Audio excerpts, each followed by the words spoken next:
Hello, everyone. Me and Patrick are back with another audio commentary for your asses. This time, we're here with Michael Mann's 2009 masterpiece, Public Enemies. You might say, oh, is that really a masterpiece, Yui? Yes. Yes, dear listener. Yes, it is. That's why we're talking about it today. So if you would like to watch the film along with this commentary, I'm going to do a countdown, and you could press play along with us. Otherwise, you can just listen to the podcast itself. You ready, Pat? Oh, I'm so ready. Let's do this. Alrighty. 3, 2, 1, go. Yeah, we got the Universal logo here, Pat, but it's a little bit fucking different. It's desaturated because it's the past. Mm-hmm. Portal into Michael Mann had he existed around the time of the Depression. Yeah, well, weirdly, this movie isn't desaturated at all. Like, it's pretty colorful. I don't know. Like, it looks naturalistic. It's not like there's this movie from whatever, so it's in black and white or sepia tone or whatever.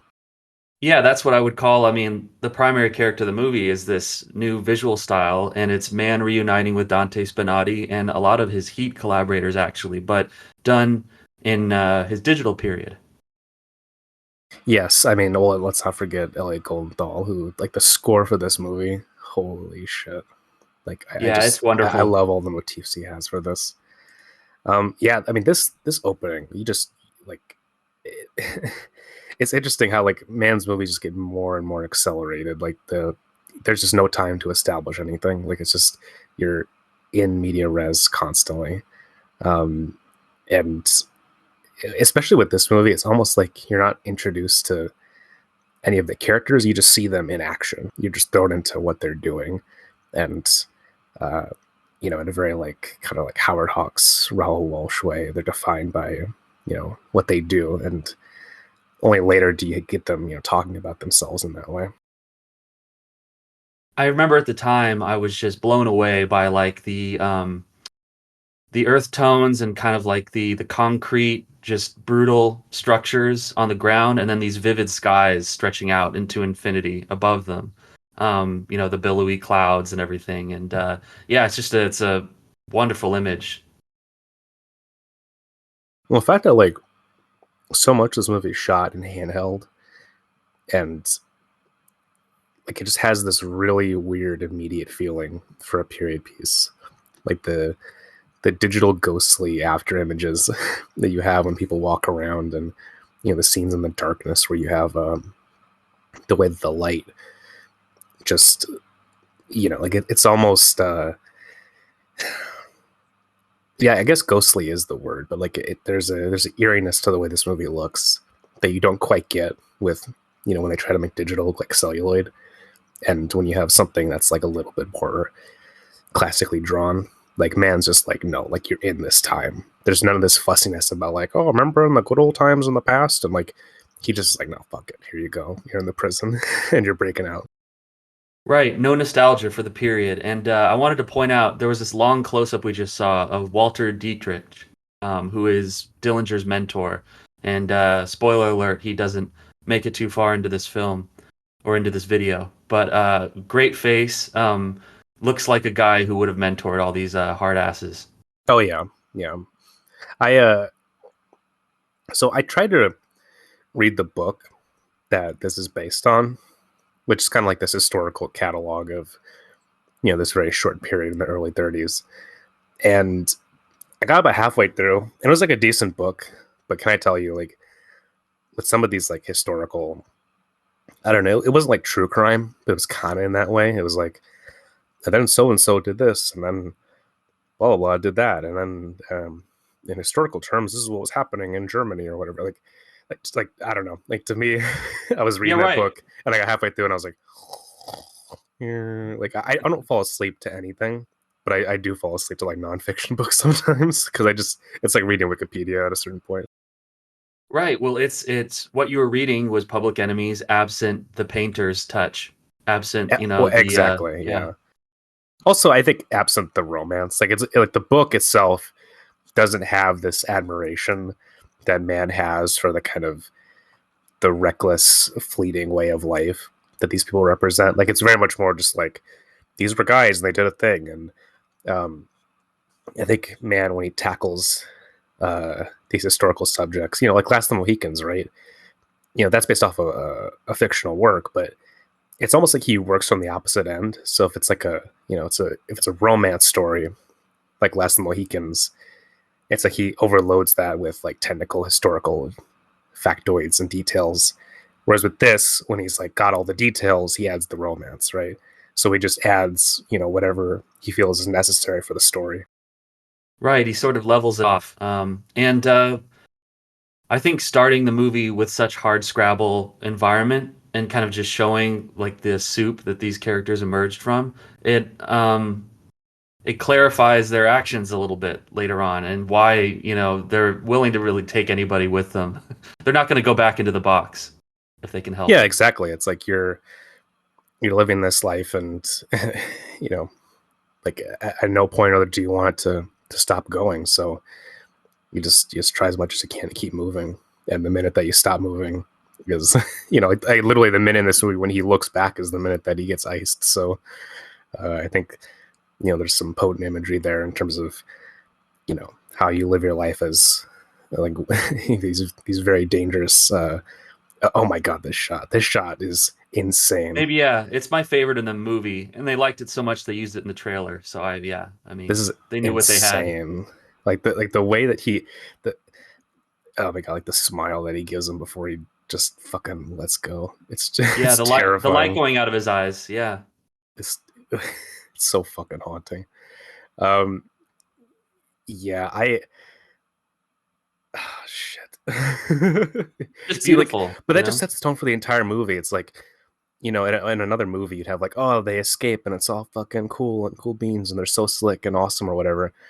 And in this, it's like, yeah, you're not like every movement carries with it scars and losses and all this. Like you're not, there's no, you don't get out of this life without some lumps, and Hmm. eventually it's gonna take you all.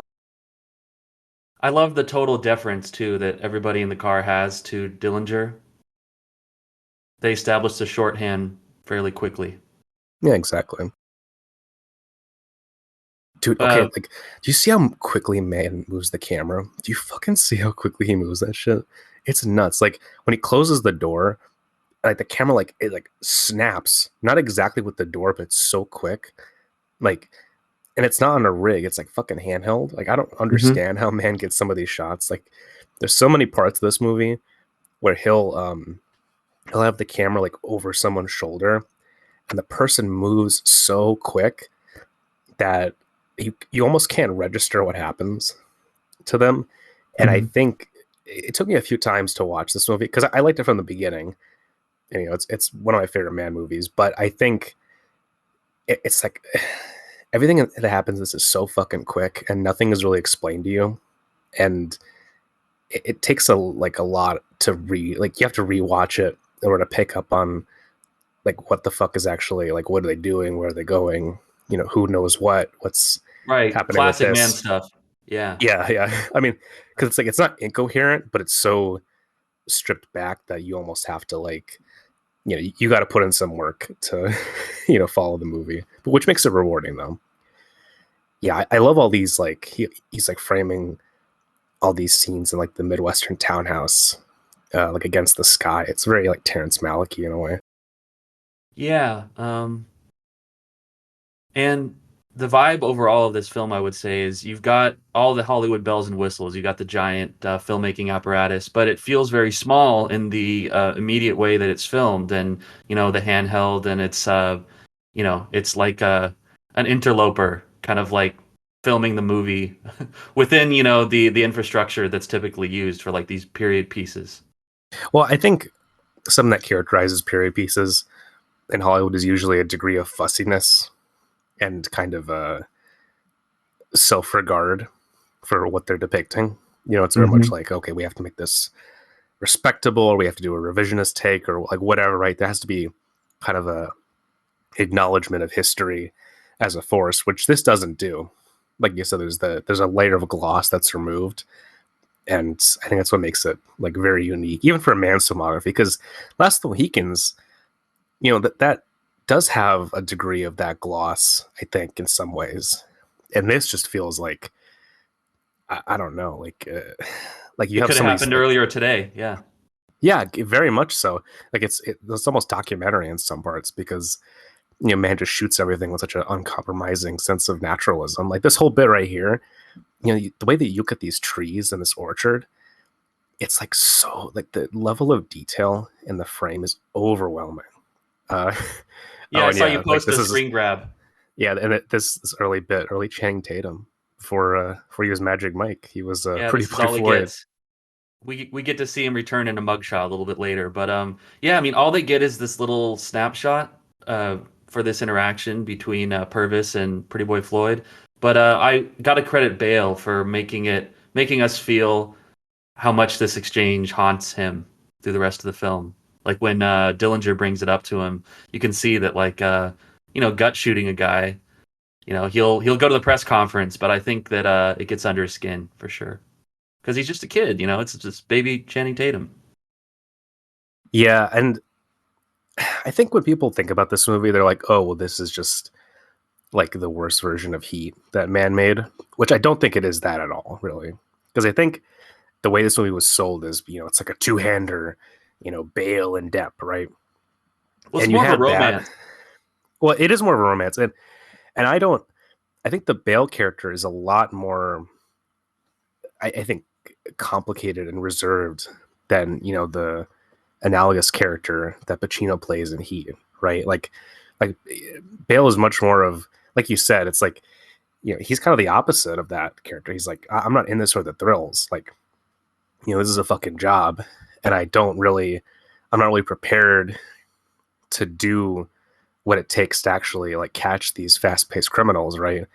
And he admits as much later, and it's almost like I don't know. In a way, he's almost like a chivalrous character caught in an age where that doesn't really exist, right? Purvises.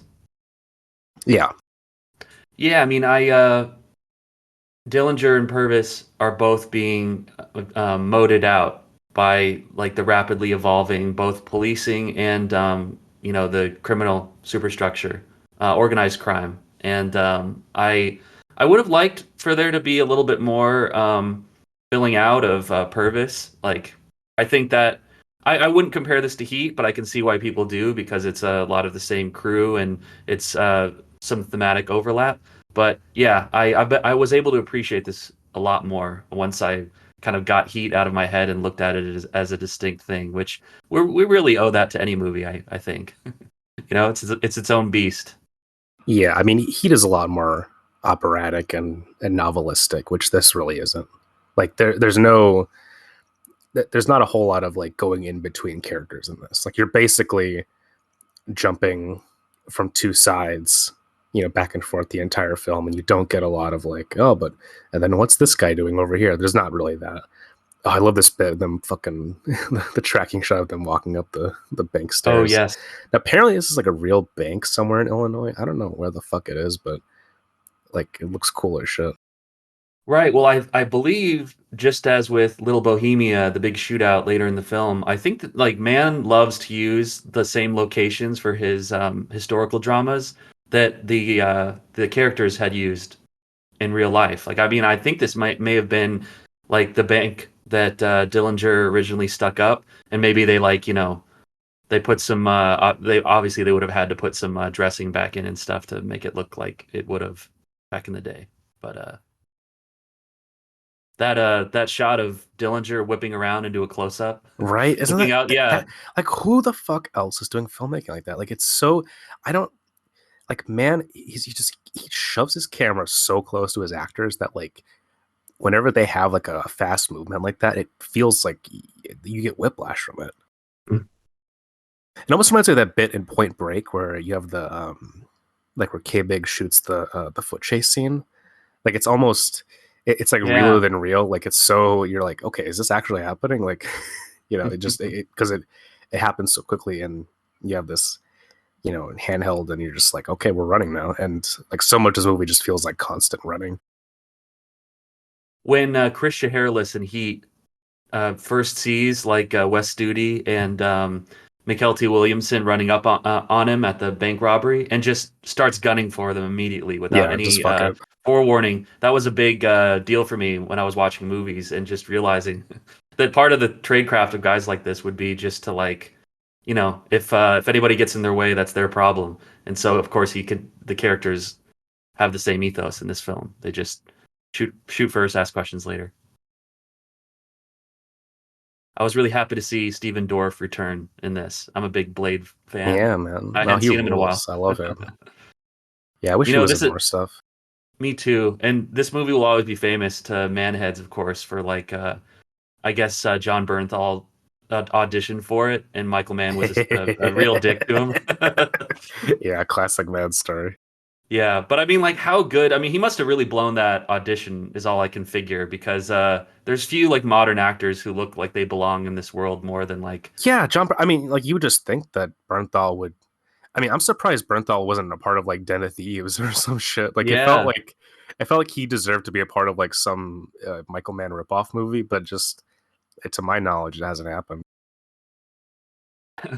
John Mulaney has a really funny stand-up bit about old-timey bank robberies where like you dress up like you're going to church, to go rob a bank, and then you just drive a car to the county line and then you're good. But I mean Yeah, yeah. that's what the movie's about. It's like Oh the yeah. cops needed to scale up in order to match these guys and their ferocity and Yeah, the because tech that they're wielding.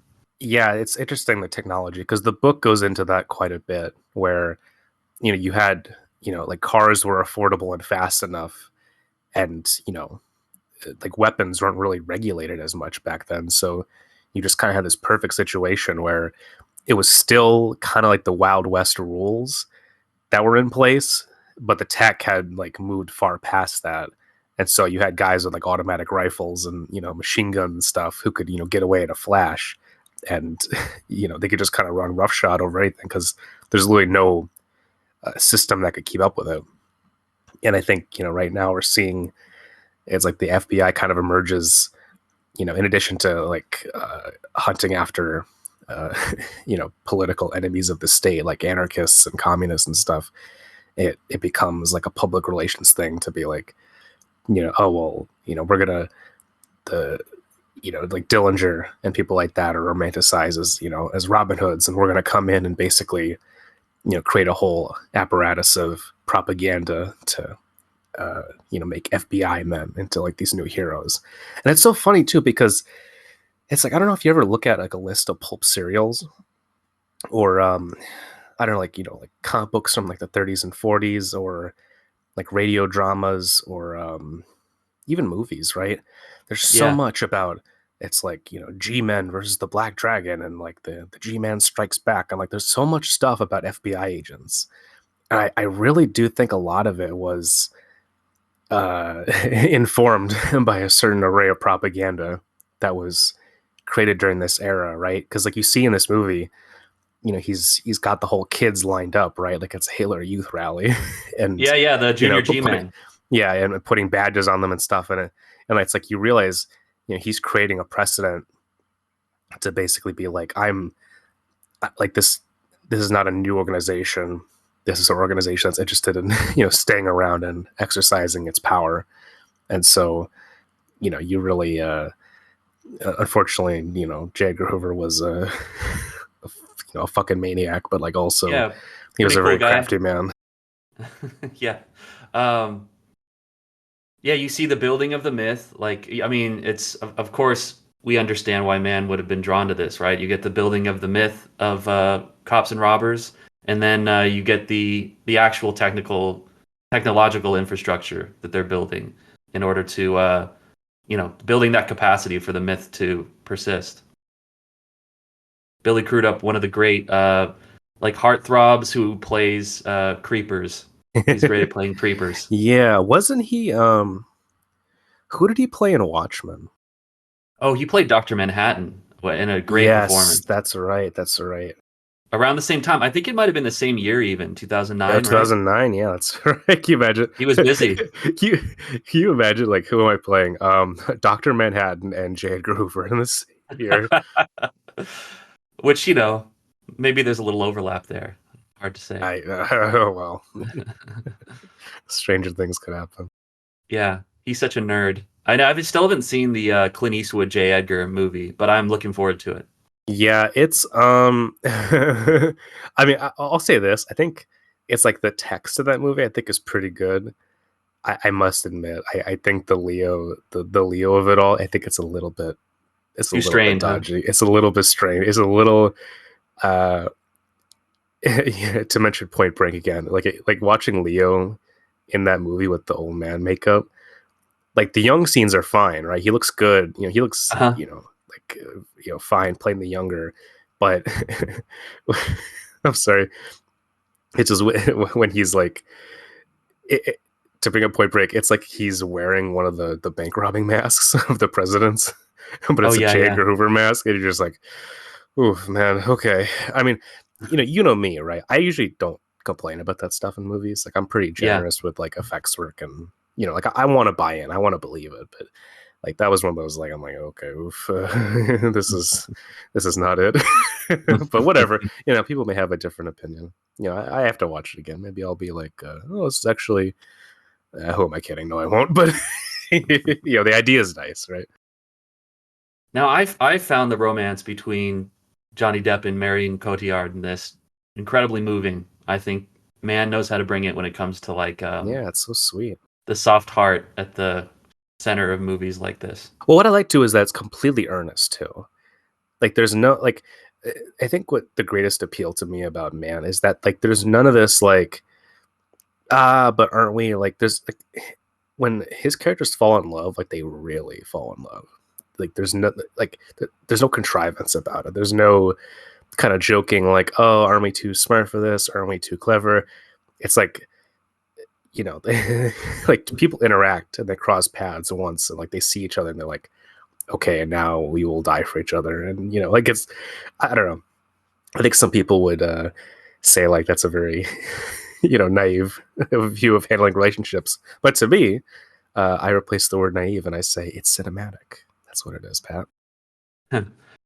Well, like it's always fascinates me. It fascinates all of us that like his movies are so much about these hardcore professionals, but ultimately that professionalism is kind of like it's tossed away because what's really important for all of these men and what I imagine on some level is important for man, it's it's what you do after work, or it's the kind of like it's that perfect it's that idealized thing that you're pursuing, that you're doing all the work to make possible. Yeah, what's interesting because they were just talking about that, him and Giovanni Ribisi's character, where he's like, do you have any plans? And he's like, I don't know, do you? He's like, yeah, I want to go to Havana, Cuba, wherever, get out of Yeah, here. he's got it all worked out. And and Dillinger's like, nah, I ain't got no fucking plans. And I think that's interesting, like the figure of like the beach or the island or the oceanic reserve in Michael Mann is an ever present thing. And part of me Yeah. wonders, like, he's got to own like a beach house, right? He has to. There's no Oh, fucking why wouldn't way he? He has a that Ferrari. man doesn't have like a resort somewhere. You know what I mean? Like something. Like someone's got to fucking audit him or whatever. Because I want to find out like where's like the prime man. I'm just gonna look out into the ocean and think about my life. I want to know that space. I bet it's that's where that picture from Collateral that Max took of the Maldives Islands. I bet that he those are just his has a islands. place in the Maldives. Yeah, sure, why Yeah. not? You know, uh, so like they talk about it here, right? But it's interesting because you never. This is one of the few men movies that there's never really a body of water, from what I remember. No, I don't think it's there all ever is. landlocked. Yeah, like in the rest of his movies, even in like Insider, there's fucking water. This is the only one where it's not really there, and I think that kind of contends with the very fatalistic aspect of this movie. I think this is probably the closest that man has ever come to just doing a Sam Peckinpah film.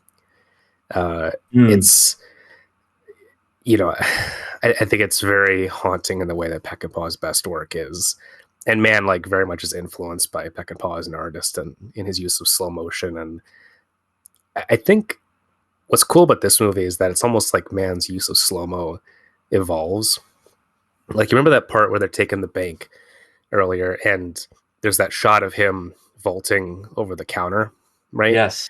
But it's like the way that's played though, it's like a very subtle slow motion. Like he's slowing down to like focus on the fullness of Yeah, the his heighten the motion. effect. Yeah. Yeah, but it doesn't look like celluloid slow mo, right? Like it feels eerie, and I don't know, like almost like yeah, you just watch it, like your eye doesn't quite register that it is slow mo, like, but it is though, and there's a lot of moments like that where man uses it in a very subtle way, where he'll employ like high frame rate and then like have it be slowed down, but like you won't really notice that it is until like the second or third time, and you're like, oh yeah, that is a thing. Yeah, I know exactly the shot you're talking about, and it always, yeah, it's a haunting effect. I wanted to point out that this is a legend right here. He doesn't know how to dance, but he still asks the girl to dance. He's gonna fake it till he makes it. I Yeah, man, appreciate that's what that. you got to do. Of course, this is the song that we'll return to a couple times through the movie, and then that wonderful ending with Stephen Lang kind of puts a button on their Oh yeah. relationship. See, it's interesting, like her red dress here.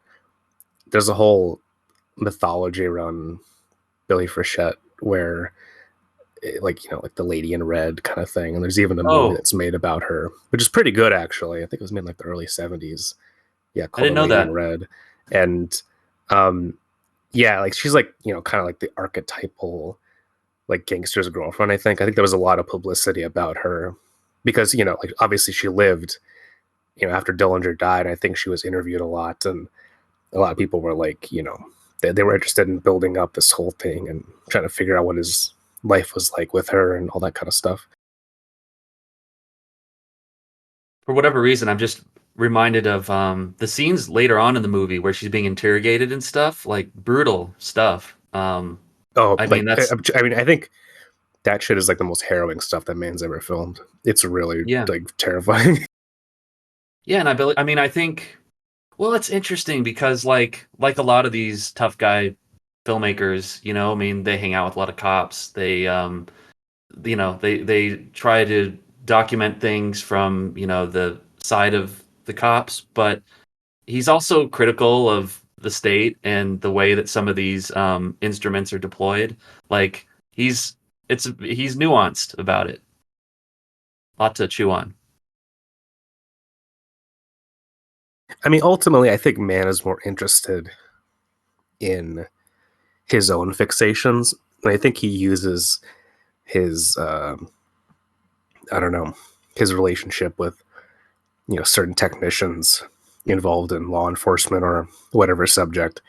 I think he uses that as a means to an end. It's like from watching his movies, I don't think he has any particular love for cops. He just thinks there's a interesting story that can be told within that line of work. I think.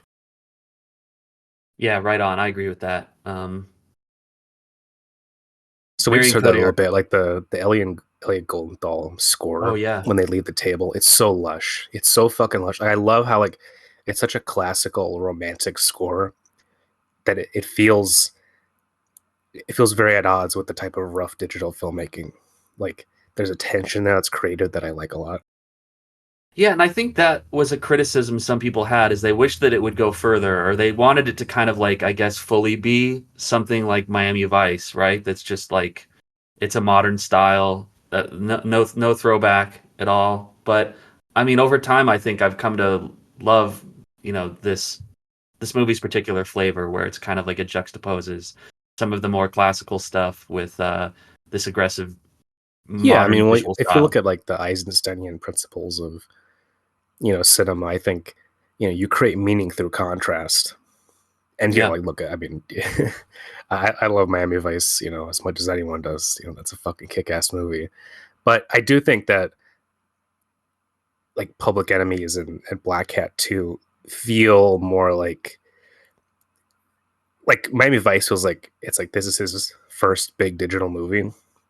I mean, I know Collateral has that, but Collateral also has like it's probably the most normal film that he ever made, and so it kind of feels conceptually unadventurous. Whereas Public Enemies and Black Cat are they're both formally adventurous and I think narratively adventurous too. Mm. And yeah, I just think like these movies represent him at his most audacious. We just saw John Ortiz playing like one of Frank Nitty's underlings. And John Ortiz is an actor. I love his collaborations with Man. I would love to see him return one day as like the lead in a Man film, kind of like how Cillian Murphy was used in Oppenheimer. That would really, because I mean, I just think there's things we haven't seen from that actor that hopefully Yeah, well, he we'll seems get to be a to. part of man's like coterie. Like Barry Shabaka Henley, right? Yes, 100%. This is funny. He was in a place. He got cold. He bought a coat. Well, see, I love this though because this truly like we can look at this and be like, no, duh, right? No, But no, like, but yeah, I think this was like the first time that someone put two and two together and was like, okay, like people in America buy products and they buy specific types of products, right, in specific places, and so if you could just like literally, you know, draw the connections from there, like there's such a sorry, there's such a systemic way this is handled that I think like this is not cowboy shit, right? This is we're the state apparatus, and we have bureaucracy on our side, and we're just going to do that. Now, I think in the scene we're about to see, it's like that can only take you so far, right? You can be like the best, criminal analyst in the world, but it's like, like yeah, if you I'm got a to fight. street, At the end of the if day, you I'm a got to fight these streetwise guys. guy, like listen, like that doesn't mean shit, right? Like here, you have your best laid plan. Here's a fucking gun, right? Or I'm just gonna lie to you. Like, what are you gonna do about that? If you're, if you don't have a well-rounded set of skills, like Purvis, I think you see like, the rest of the task force that he has. Like, they're kind of like a little bit schmucky. Well, I feel bad for. I mean, there's a bunch of scenes in this movie where like these nerds, this is the first time they've been in a gunfight and they just get totally murked by like who's the Stephen Graham character, that like short little gangster who's kind of like the James Cagney Oh yeah, yeah, yeah. forerunner The later on. babyface Nelson. Yeah. Yeah, Babyface Nelson, and he's just like he kills so many cops in this, and What's you that? feel Yeah, it's like, for well, you him. weren't. I mean, I think people at this time they weren't prepared for like, if you, like they're used to like facing down a guy maybe with like a like a revolver at the most. Also, I Yeah, love this yeah. bit with William Forsythe. This is so good. This He is such just a great scene. This is one of my favorites, and this shit fucking rolls. Like he just smacks him upside the head. back of the hand smack too. It's great. There was Man did this thing for GQ like a month or two ago, and he was promoting Ferrari, where they would just show him lines from his different films, and he would have to remember which film that line was from. And he didn't actually remember this wonderful line that Johnny Depp has at the end. He's like, "I like good clothes, fast cars, and you, whiskey." Yeah, I think this is it's like if you want to look at like man's strength as a writer, like this kind of thing, like this is so audacious, and the fact that he can pull it off with the level of panache that he does, like I think a lot of screenwriters wouldn't get away with that. Like just to be like to have a character just sum up their entire life with such bravado and confidence, and to have that come across on screen. I mean, I think it's a testament to Depp too that he does pull it off, but it's like that's a tough bit of writing to say, and I just think the movie is full of such moments where it's like, all right, like here, I'm not gonna fucking tell you about like everything that happened in my life. Here's the highlight reel.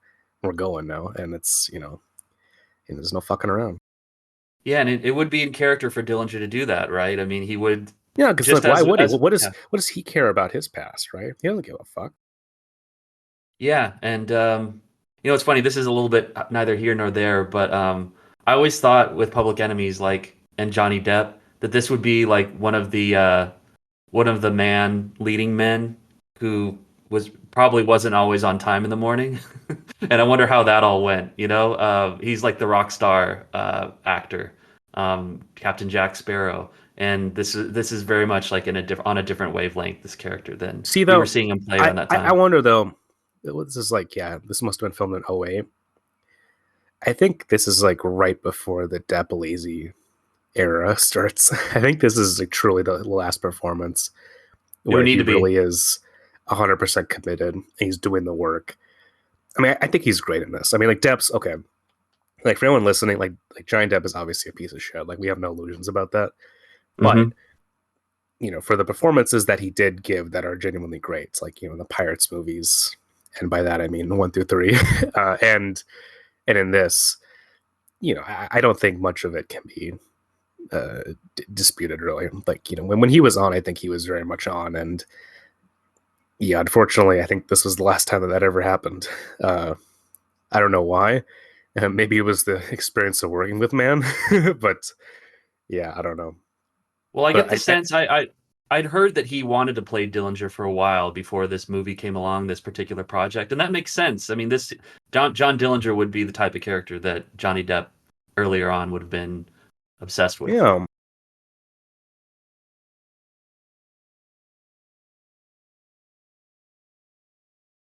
He's great at sex scenes too, I think, Michael Mann.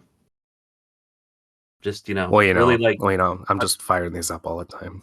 On YouTube. I'm just I mean, this is also very Malachi in some ways. Yeah, Like it's interesting how like in Man's digital period, he does like his stuff gets so stripped down and so elemental and so emotional that it does like take on like a much more abstracted quality. And like you don't have scenes of just straight drama a lot of the time. You'll just have like there's always a spin on it. I love this little moment when she goes and looks at his the suitcases he lives out of, and it must be so like attractive to her, this guy who like doesn't seem to work for a living. He just kind of materializes out of thin air and he's wearing the best suit out of anybody in the room, and she's, had just slept her whole life, and this guy who just seems to have complete agency Well, over yeah, it's himself. like the first time that someone looks at you like for having a fucking menial job, like, and is like, hey, cool. Like, do you want to like have a cool, fast paced life where you can basically decide what you're doing on your own time, and like maybe not for everyone, but I think for a lot of people, they'd be like, well, fuck it. Like, if I'm not that attached to my job, fuck it, let's go, right? I think there's such a wish fulfillment romantic aspect to them. I think especially at this time, right? This is the early 30s. Like, what do you have to lose, right? Your job probably isn't giving you that much. It's the fucking depression. So, yeah, why not? Why not date a bank robber? Yeah, they literally called it the Depression. I mean, rough times. I love. Okay, this is a great sequence because there's that little moment when Christian Bale goes up to the room and talks to Stephen Graham for a bit, and they do this little dog and pony show before like the monster comes out, and he just blasts his way out of this sting. I just love like the way his underlings like handle this shit. It's so fucking. These guys are they're so stupid. Like Yeah, it's it's like like how I Purvis is would like go on the a only stakeout. competent guy in the room, and he's like leading around a bunch of children. I love all the scenes where Purvis and Hoover are on the phone, and he's just asking for more resources, and you know Hoover's got the means to finance this kind of thing, but he's got all these lofty ideals about how it's supposed to be done. Yeah, which makes no fucking sense. I mean, Hoover basically lived in a fantasy world his entire fucking life, so it doesn't surprise me. But Yeah, that works for some people, yeah, to if you make it got the fit into money, the sure, reality. that's Yeah, great. That's awesome. right. Yeah, for the rest of us, not so much. Did you watch any of Boardwalk Empire? I mean, you don't really watch TV as much, and I respect the shit out of that. But Yeah, no, I don't. Surely that was that is a around. fine show, and if anyone listening likes that show, I'm happy for you. No, I have not seen it. To tell you the truth, I don't even know what it is about. I have no clue. Well, I, Scorsese I, directed the I pilot. It's about assume I prohibition. assume there's like an empire on a boardwalk. Indeed, indeed.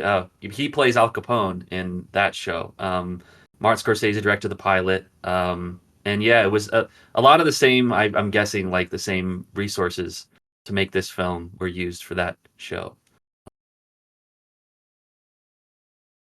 What do you say, Just got Pat? Should we bring back prohibition? Fuck no. Or I mean, it doesn't matter to me, I suppose, these days. But no, I mean, prohibition was a terrible idea. People should be able to, you know, get their load on if they can handle it. Yeah, Unlike can I me. tell you, like that is truly like that's how you know like America is like a debased just country of maniacs. Is the fact like the fact that prohibition actually happened was like a real thing. I mean, like, look, I'm I'm more sober than anyone you'll ever meet, but like, I'm like, dude, how did that that shit would have never happened in Europe, never, ever in any European country in a million years. I don't care how religious you are, like that's like Well, it's America interesting. is Yeah, I have fucking a nuts. friend. Well, it is. Yeah, my friend from Russia. He talks a lot about like growing up and respecting the drink, quote unquote. And of course, in France, they'll have a little wine at the table, and does not to say that there's not alcoholism in these places, but I think there's something in America where they just kind of go too hard with it. It's there's a little bit of Well, a no, because everyone fucking works harder than the rest of like Americans, fucking like like they get driven like plantations still exist, right? Like you go to your job and you don't have as many vacations, like again just because like the labor force is not as organized as it is in Europe and other places, and right. it's like yeah, so of course you have your shit life, and so you're gonna spend so much of it drinking, and it's like all right, well, no surprises there. Yeah, there's just a lot more they needed to forget about at the end of the day, I suppose, or try to forget about. Yeah, But can't yeah, relate, to be honest. well, good. I'm glad. Yeah, that's the thing. Like, man they do these ferocious gunfights, but he always has this like there's like this tenderness with which he approaches the violence as well, and kind of like the collateral damage of it.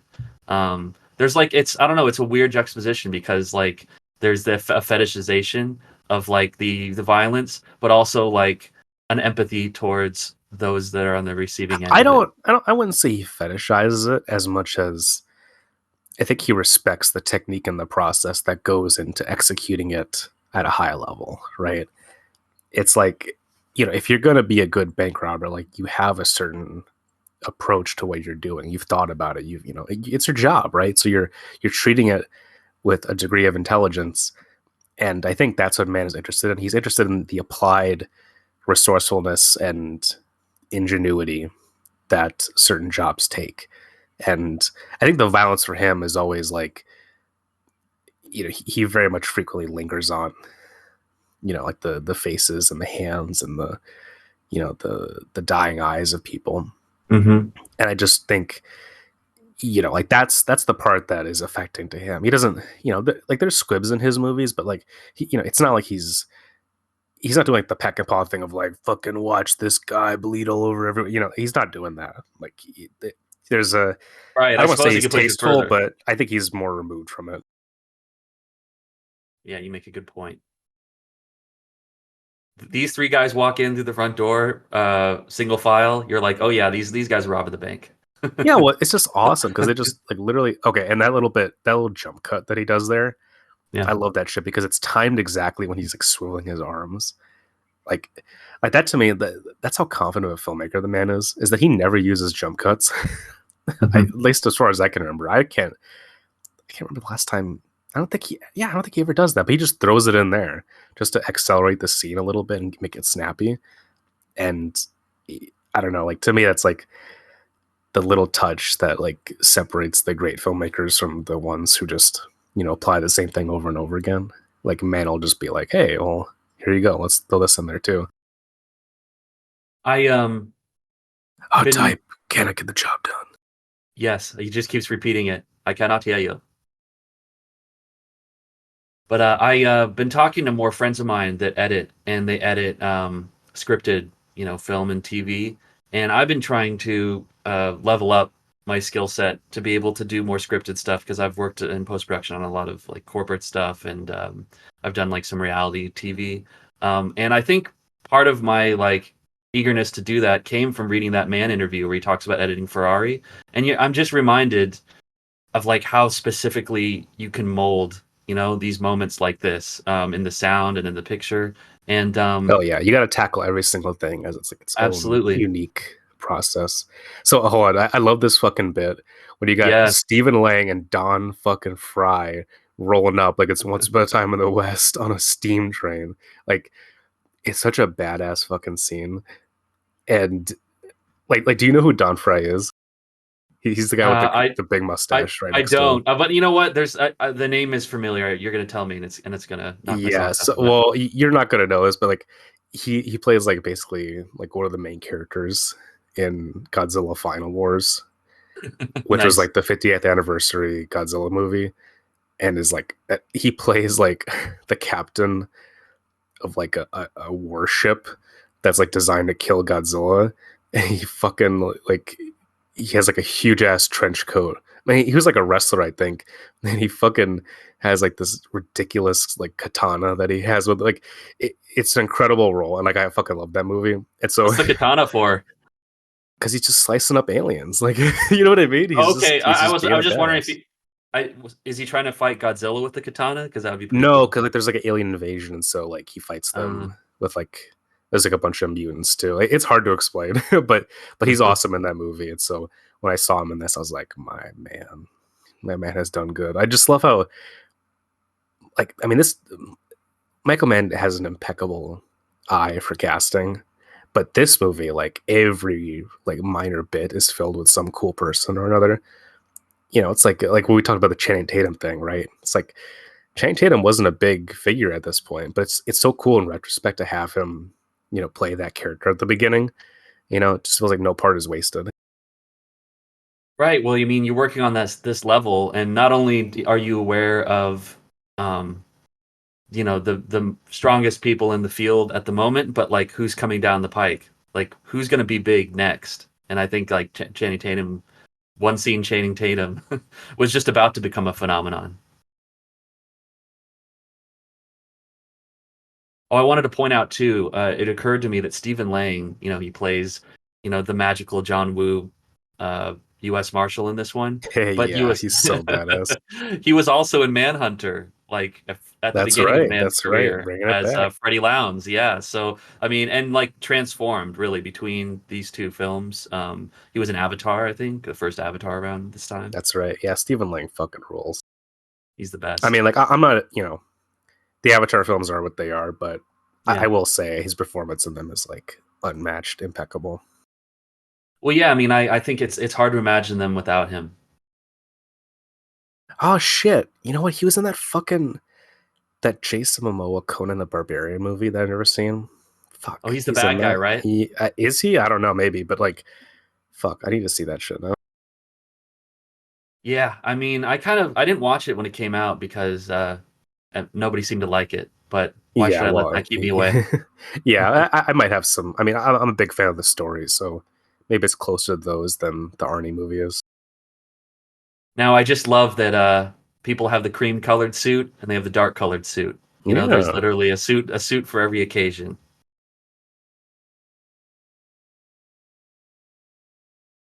That's one little detail with Heat that was educational for me is Neil McCauley's extreme neatness, his starched collar and everything, which if they're coming from like a prison background where they're just treated like animals and you don't have any privacy or any, you know, um, you don't have any ability to kind of like work on your appearance like that. You're just But trying you don't have to control stay of above your the muck. clothes or any, you know what I mean? Yeah, Like you're totally dehumanized.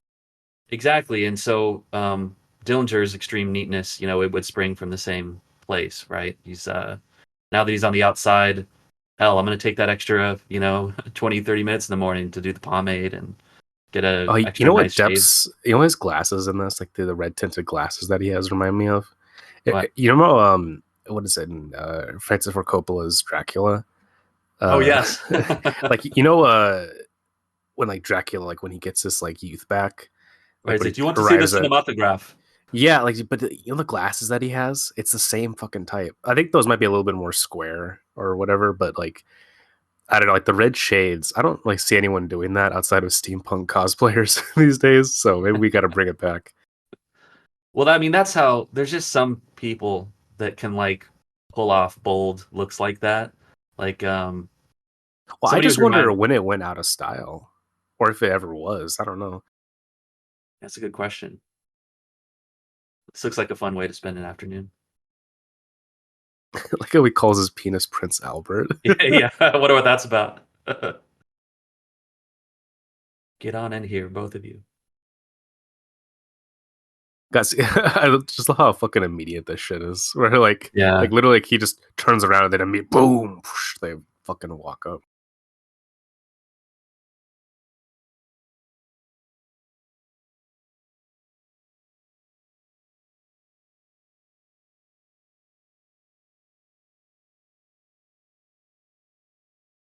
That's another cool aspect of Dillinger is just the prison breaks. Like it's not even just that he was on the run from the cops, but like there were times when he literally clawed his way out of hell Yeah, improbably. God, I fucking so. Can I tell you something? Mm. I wanted to like read a book about the prison break stories, right? I mean, I just bought you a movie that like is about that Well, shit. I'm excited. I Nothing else I love more than a movie that it's like we gotta fucking break out of this place, man. Like I love that shit. A good You prison gotta break see. story is because you never fucking no one on the news. If you watch the fucking news, which I don't, by the way, because it's fucking made up, by the way. Um, like you never fucking hear about like, oh, so and so had a prison break. They never talk about that shit because they don't want you to believe that it's possible, but it is, Hmm. people. So if you're ever in prison, you got to break out. I'll help you. All right, just I mean, I won't for legal reasons. That is, I'm being recorded right now. I definitely won't help you. Wink, wink, wink. Never would theoretically. Perhaps When you I could be coerced into letting you stay in my abode, but only at the point of a gun.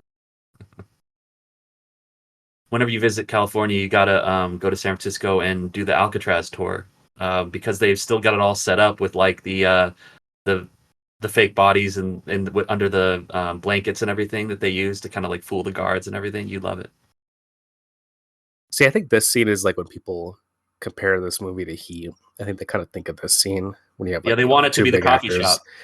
But like, I think the whole point of this scene is that these two men actually like don't understand each other, and they're kind of like ships passing in the night. It's not the whole like, oh, but we're brothers, really. We like, no, it's like, yeah, like they they just lead like incompatible lives. Like, there's no comprehension really.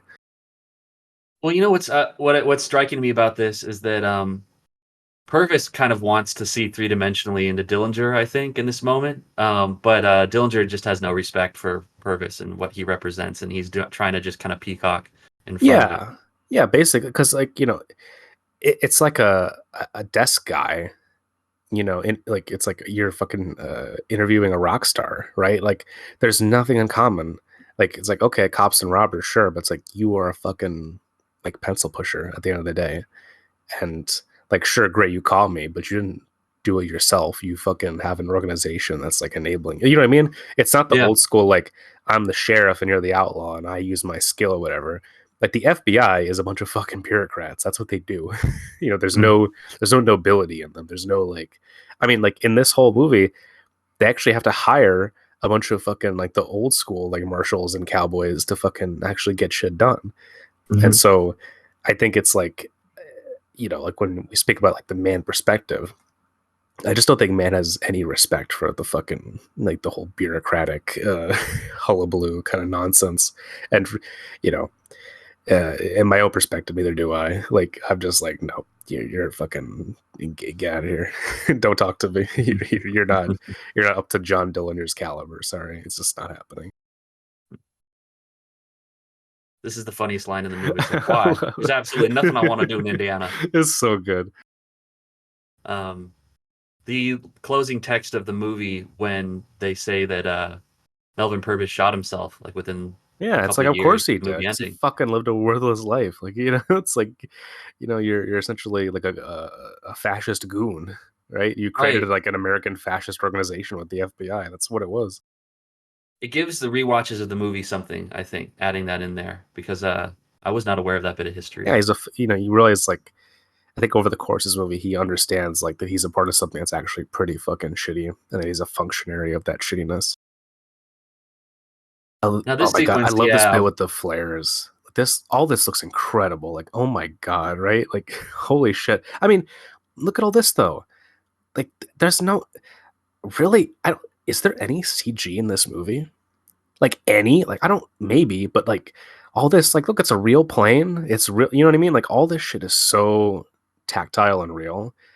I mean, man, just he knocks it out of the fucking park. Like all of this is so visceral to me. The smoke, the flares, the wind, and the the fucking like neo expressionist water on the pavement. It's my favorite.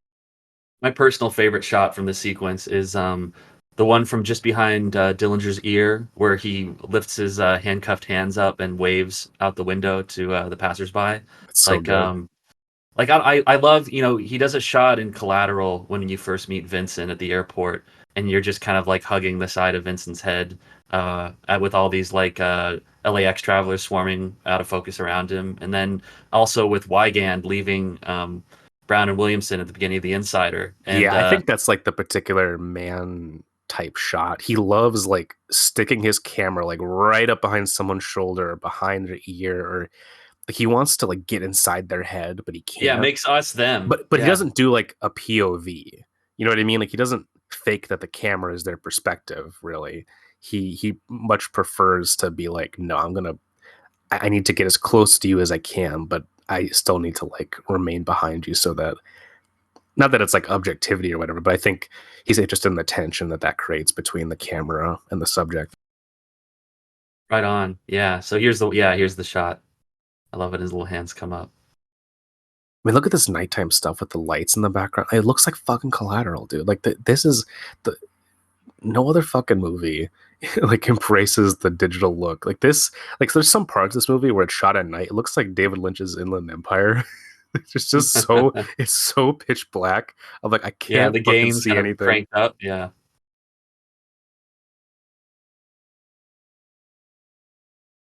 Oh, I love this bit where like he kind of gets like a crash course interview. And it's like you could tell like all the cops like kind of expect him to be like, oh, I'm gonna cower and know I was caught and all this kind of stuff. He's like, nah, fuck that, dude. I'm gonna own this.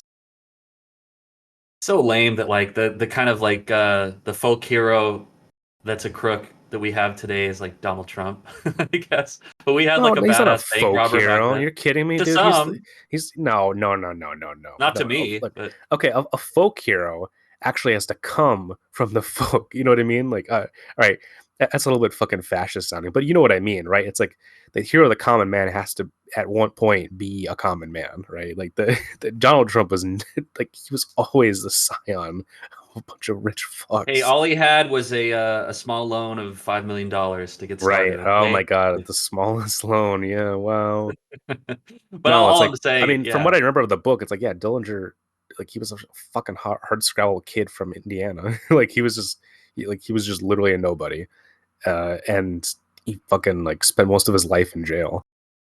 right. And then in jail, learned how to professionalize the kind of like liquor store robberies or whatever that he would have done as a young man to get by, right? And yeah, he's like, I'm gonna get serious about this. There's the potential here for me to make some real money, but I Can I need say we to. need to bring this back? We need to be like bring back the professional bank robber. I'm not saying that I will or will not become one, but I'm saying that they should exist. I think it should be more of a thing. We should create that job opportunity for millions of Americans. Just go on and conquer, guys. The banks are out there. It's yours for the taking. Just fucking have some fun. You know what I mean? Now, this is the actor who played Sonny Liston in Ali, and I was so happy to see him return in this. Oh shit, you're fucking right. Oh my god. I never Oh my god. Man, Michael Mann really does bring back everyone. Wow, he's got his whole fucking all the boys here. Which, like, that's always been like a romantic idea of mine. Is if I ever get into the walled city, I'm taking as many people with me as I can, bringing the whole family with me. I love this bit. It's like what's on your mind? The electric chair. This is a great like florid performance by this. It's like a Dude, Louisiana attorney. this shit is so funny, dude. How many Hollywood movies like the lawyer's always from Louisiana for some fucking reason? Like, am I wrong? It's always like, like the Insider also has this too. I mean, maybe he's not from Louisiana, but like there's always this like florid Southern lawyer. I do so declare, Your Honor, that my client. It's like, all right, man, settle down, settle your ass down. He's got a flask with mint juleps Yes, that's in right. his coat. Yeah. If this be a court of law, and I do so hope it is, like, all right, you're like, he's like reading off Shakespeare.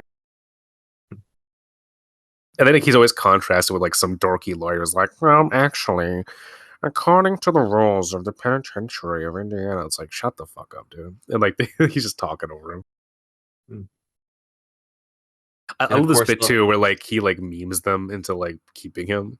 Right? They're yes. like, nothing wrong with our jail. It's the strongest jail in Indiana. He's like, then it will be strong enough for my client to stay in. Like, it's so good.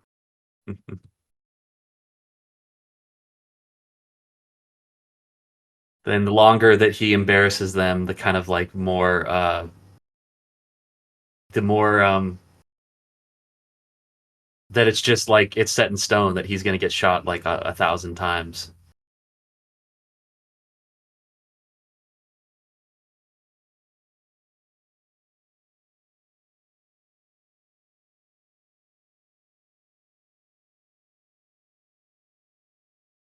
Of course, that's up there with like the best sequences in the movie is when I he love this sees bit. the Bob film and I at the end. respect each other very much.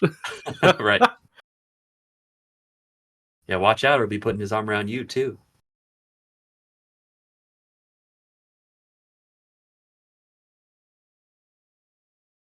Yeah, the scene coming up where he just sits at the traffic light and waits for it to turn as the Otis Taylor music plays on the soundtrack. Just so atmospheric.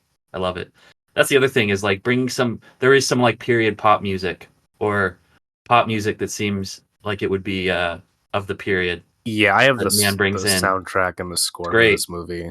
It's really wonderful. I just think man's taste in music always works for whatever he's trying to accomplish.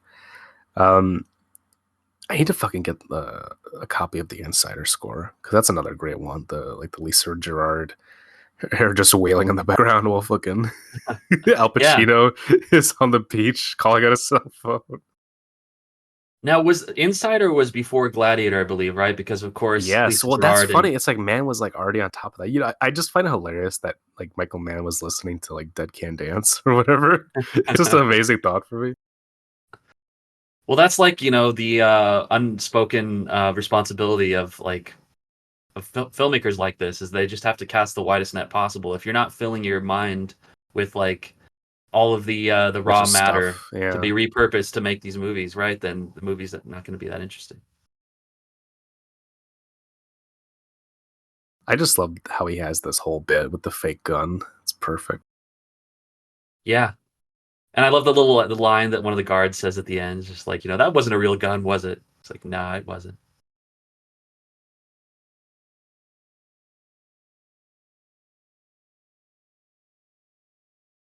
This shot right here. Okay, when he kicks the door open and you Yeah, have like the handheld from behind, like the head just like falls to the camera. it's Yeah. so fucking brutal. Like it looks like he, like I don't know.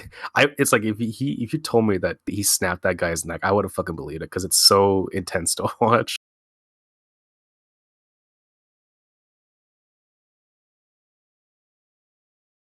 I think the movie does do a great job of selling the audacity of John Dillinger because I think that's like the essence of him is that like, well, hey, you can't break out of prison. They have guns. You don't have a gun. It's like, well, I'm going to actualize that somehow. I'm just going to take a little piece of soap and paint it and like if I'm intense enough, if I carry myself in a certain way, I'll be able to like mystify myself through those gates.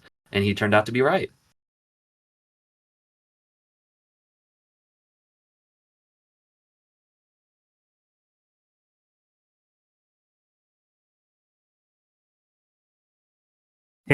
I love And it when he puts on like the Stetson hat and he does like the little gesture with it right. to straighten the brim. It's so good. Like that to me, like that's like real classic old school Hollywood hero shit. Yeah, Like it's Humphrey like Bogart would do that in The Big Sleep. right. I mean, yeah, that little detail, it's kind of like, torching the top of the creme brulee. It's like that last little detail on the scene that 100%. makes it Yeah. what I it mean, well, is. Man's Yeah. perfect at that stuff. Like his movies are full of little grace notes like that. I think he's obsessed with like getting that kind of stuff and just including as much of it in every possible sequence that he has. This is the final indignity. He takes her car too. Like not only does he And humiliate like her in he's like, sport, but this guy's such a dork. He's like, "That's the sheriff's car." He's like, "Good, that's the one I'm taking." yeah. And okay, so this is where they bring in Otis Taylor, and I just remember seeing this in theaters. I watched it a couple Th- times, this and scene is so like this is my favorite fucking scene. yes, Like I love this. it's the Like best. this to me is like it's like pure cinema. Like there's just It's thrilling, and everybody loves it. I mean, we just love we want to see it. We want to see the crook get away. what I love is that like it's so ambiguously staged and the tension is fucking palpable and like you could he's just like all right well like it's almost like his face is just gonna give him away and he's just like no. Right, and my interpretation is that like the reason this soldier here looks at him or does the double take is because he's like, yeah, that is John Dillinger sitting there, but John Dillinger wouldn't just be sitting there in a car in front of like 100 soldiers.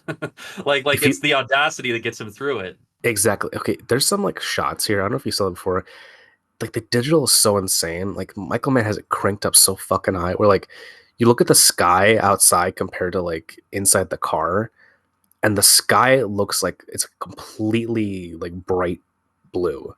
You know, like it's so I don't know, like the sky's blown out Hmm. from because like the car is lit a certain way, right? But like the digital, the way he renders it just makes everything look so fucking weird. Like I don't know, I wish movies would look like that because I just think it's such a fascinating like a way to compose the image where you have this like this like almost like a apocalyptic looking sky that's just pure white and like the very contrasted darkness of the interior car. Yeah. Just so happy these guys get a hot meal and an ice bed probably tonight. Who the prisoner warden and the Oh mechanic. no, these people, yeah. Everybody but yeah, the hostage. I feel bad for that guy, but everybody else. And then you get this nice little reaction shot of Hoover being humiliated. It's so good. What I like is that really represents like the instantaneousness of media at the time, right? Right. And it's they show Clyde like his secretary that he had like the kind of gay relationship with, but they don't, we don't really see much of the interiority of Hoover. No, because I think man is like, I'm not going to give him that. I'm Yeah. not going to do that. But Right. like, I'll leave that to Clint. See, even more spectacular to me than escaping from the prison he just escaped from is somehow able to get his girlfriend out too, to have these rendezvous. Like that's pure magic right there because she's got like three different cars on her or something. And Look at okay. Do you see like the wallpaper behind her?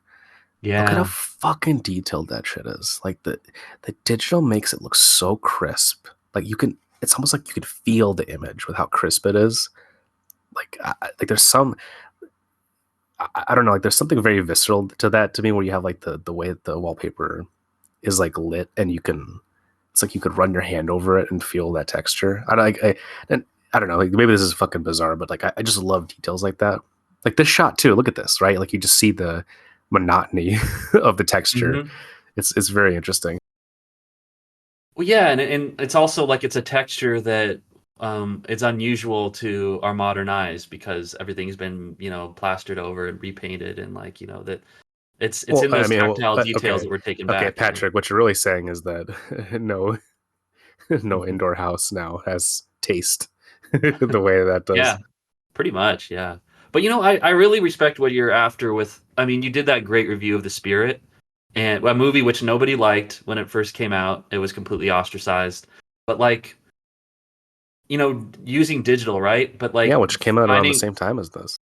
right and just kind of leaning into the particularity of it, not trying to hew to this like Well, just this fundamentalist Hollywood. idea of Yeah, filmmaking. Yeah. like yeah, Hollywood realism or whatever you want to call it. Like there's a certain unspoken way that okay, you make things look relatively unaggressive, and you're not too stylish, right? Like you exist within a certain narrow parameter. And I think with a lot of the early digital films in the 2000s, like some of that restriction was very loosened. And sometimes you get bad shit with it. Like I think the Spy Kids movies look fucking horrendous. Like the Right. Robert Rodriguez like whole digital project. I mean, I think it was for the worse ultimately. Like, I just don't, unless his movie is being produced by James Cameron, I just feel like, all right, man. There's only so much you can do when you're just filming your entire fucking movie in like your garage or whatever. Like that's cool, right? It's a cool idea. When you actually see it, you're like, I don't know. But anyway, but yeah, like something like this or like the Spirit, it's like I mean, like man uses digital just to throw you into the immediacy of stuff, right? But to make it kind of Yeah. strange and a little bit odd. And Frank Miller in the Spirit is able to use it to create this entirely like abstracted, like neo-expressionist landscape where everything is in black and white and red and like these ultra high contrasts, and everything feels like a panel from a comic book. And I just think like that shows you like the digital technology could be used for so many different ways, and uh nowadays we almost see none of that, which is unfortunate.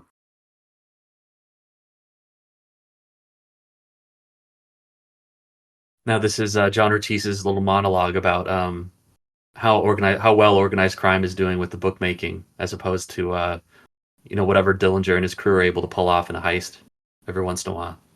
Yeah, the book definitely goes into this. I think it was something to do with what's his name? Um, oh God, Al Capone. I think there was something where like it was either that Al Capone like really liked guys like Dillinger and like let them use their facilities and all that kind of stuff. But then I think it's like when Al Capone went to jail, I think there was a switch over Right, and where that's what this is Nitty follows yeah, him. Yeah. it's not really mentioned in this scene, or I think in the entirety of the movie, but I think like that was definitely a thing where like I think like all the underlings were like, yeah, why are we bothering with these fucking guys? Because these guys, like Dillinger's, he's basically a fucking cowboy. Like, he's a cowboy who's operating on the margins of industrial urban society, and these guys are like, yeah, well, we live here in Chicago, and we actually like, we have lives and jobs here, and so you coming in and just like wrecking up everything and then leaving, like that's not really great for us. Right. But you know what, Pat, I stand with Dillinger because you know, fucking, oh man, we're organized crime. We make money off of booking and and bets and drugs and gambling. Okay, cool, whatever. There's no fucking romance to it, man. There's no Yeah. romance to it. Dillinger, he's living on the edge, making his own rules.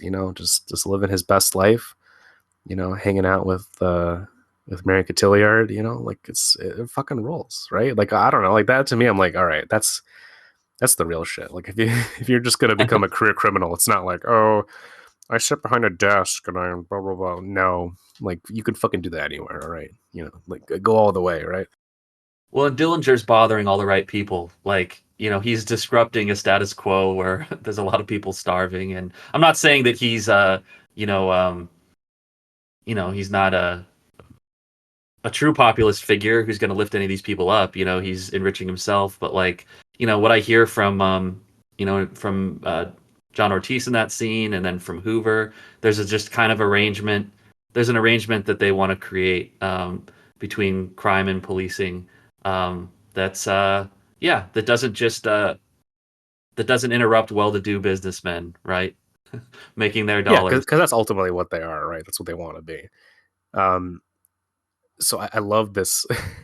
I mean, like this is like the way that man constructs this whole scene, speaks volumes. Where you have J. Edgar Hoover like literally telling Purvis just to be like, yeah, we don't need any obsolete notions of sentimentality. Like you basically have to torture, uh, to get information out of people. Like, I'm just giving you permission to just do whatever the fuck you want, basically. And then, he fucking makes an allusion to like Mussolini, like take off the white Well, gloves, yeah, and it's and always these then fuckers. he goes over and he's like pinning a bunch of medals on like the Junior G man, and it's like, I mean, like, man is like almost he's doing everything short of saying that J. Edgar Hoover is a fascist, which he is. So it's like, yeah, like I don't know. I just really appreciate that being in this movie. Well, yeah, and it's always the people that advocate for those like hardcore tactics. You know, they've never seen a battlefield. Like I'm just thinking about the Bush No, he administration doesn't give and a shit. Right, because he torture doesn't have and to do yeah, it. Like J. Edgar Hoover doesn't have to be in the fucking room when a guy's getting his fucking teeth pulled out. Like it's always the fucking bureaucrats who are just like, oh yeah, just do it. Give me what I want. I don't care what it is. It's like, okay, cool. Well, I'm glad you don't care. Um, because guess what? The person you're doing it to definitely does care. And Mhm. like like they're just it's like a complete like narcissistic perspective on the world where, like I don't care what has to happen. I just want to get what I want because, I'm a fucking, bureaucratic politician and essentially the world exists to feed my desires and my ego and my appetites and my ambitions.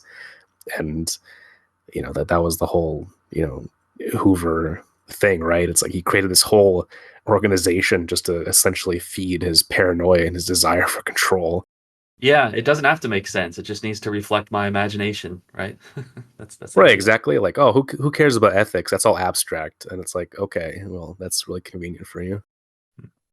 Now, one of these guys, he's the one who takes the bullet, you know, to the back of the head that rests behind his eye. I saw him on the picket line the other day when I was, at WB, just walking with some SAG friends, and he was in Black Hat as well. He's the guy that Viola Davis puts the fear of God into.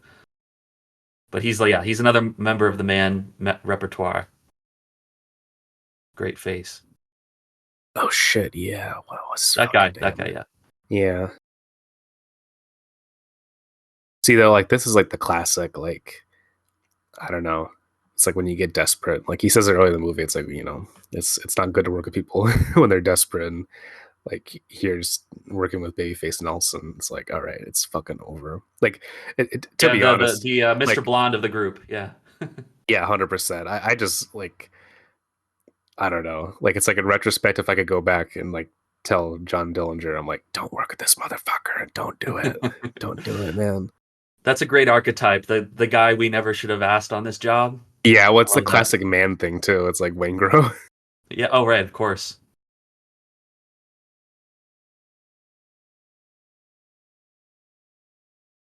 Stephen Graham is such a like one of my favorite character actors. He's just got so much energy and ferocity packed in that little frame, and I love now that like Scorsese's kind of you know taking a shine to him, and Dude, these he's in all kinds of fucking films. gunshots are so fucking Yeah. loud.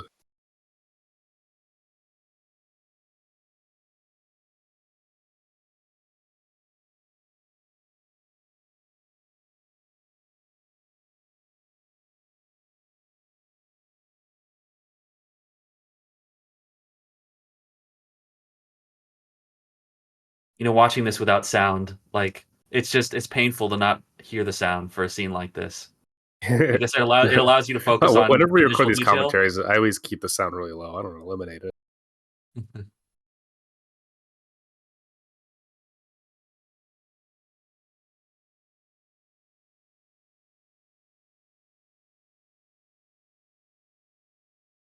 I didn't get to point it out earlier, but when Jason Clark says that we're 12.2 miles away from our destination, that's a great little screenwriting detail they put early in the movie Yeah, that look, like look at the he's got sky in the these background. roads. Look at the fucking sky. Look at that shit. Yeah. The sky looks insane. No movie looks like that today. What the fuck?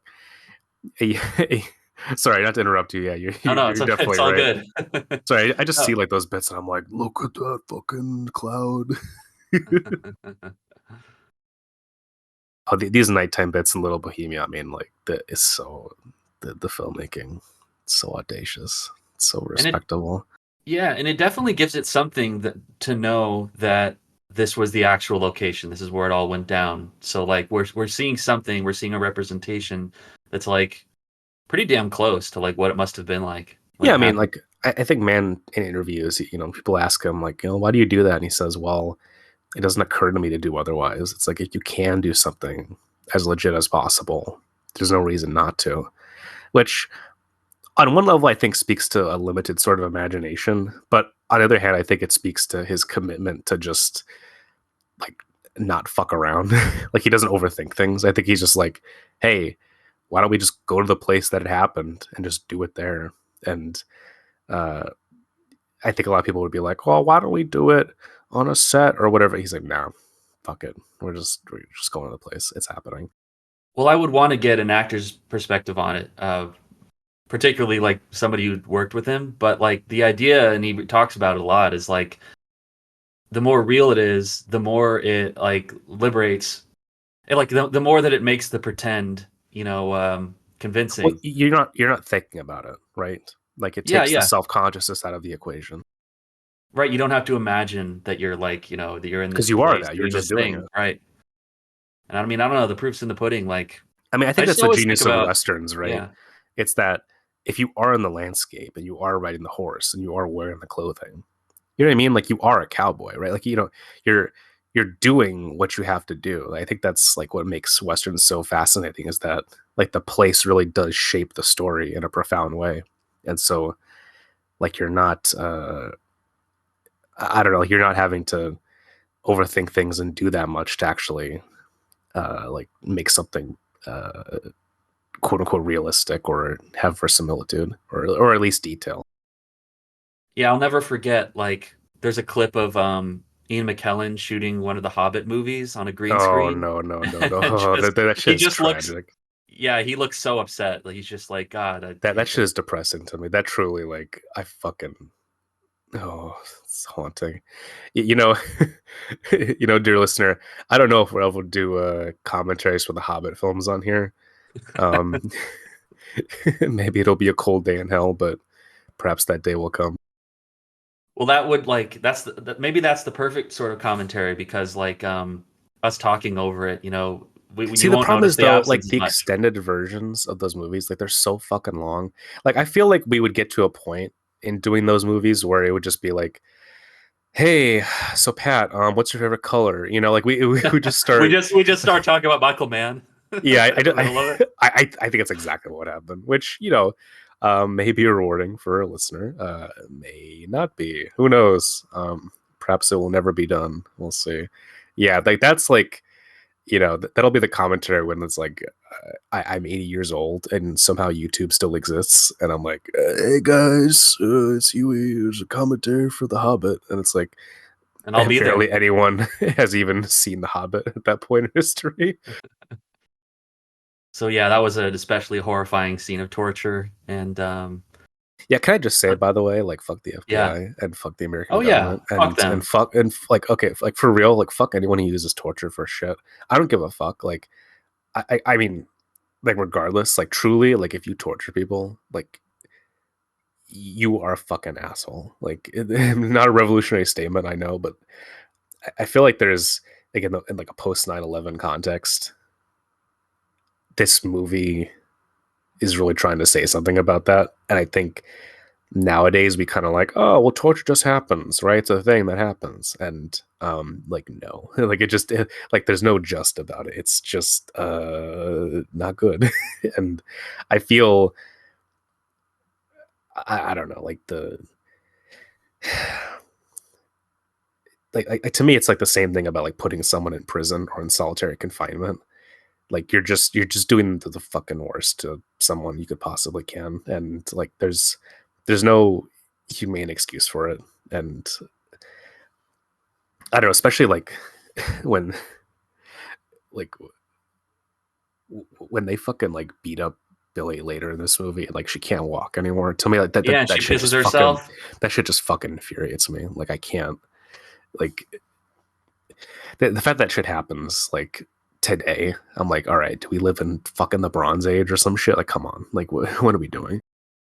Right, and they shoot some people coming out of the restaurant in this scene. Like they just murk Oh like a whole yeah, oh car my full of god, yeah, civilians. yeah. Like it's Um, it's like the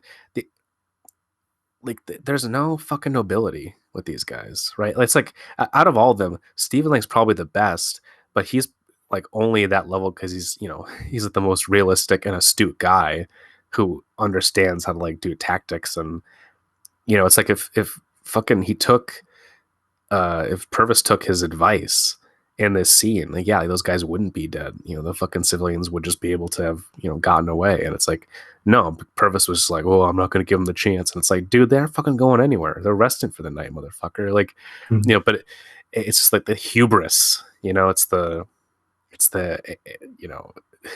I have to, get this done no matter the cost. And it's like, all right, well, guess what? This is what happens, no matter the cost means, your shit is sloppy and you fucking, kill random people who just happen to be, sitting there in the little Bohemia restaurant listening to Babyface Nelson do a bad impression.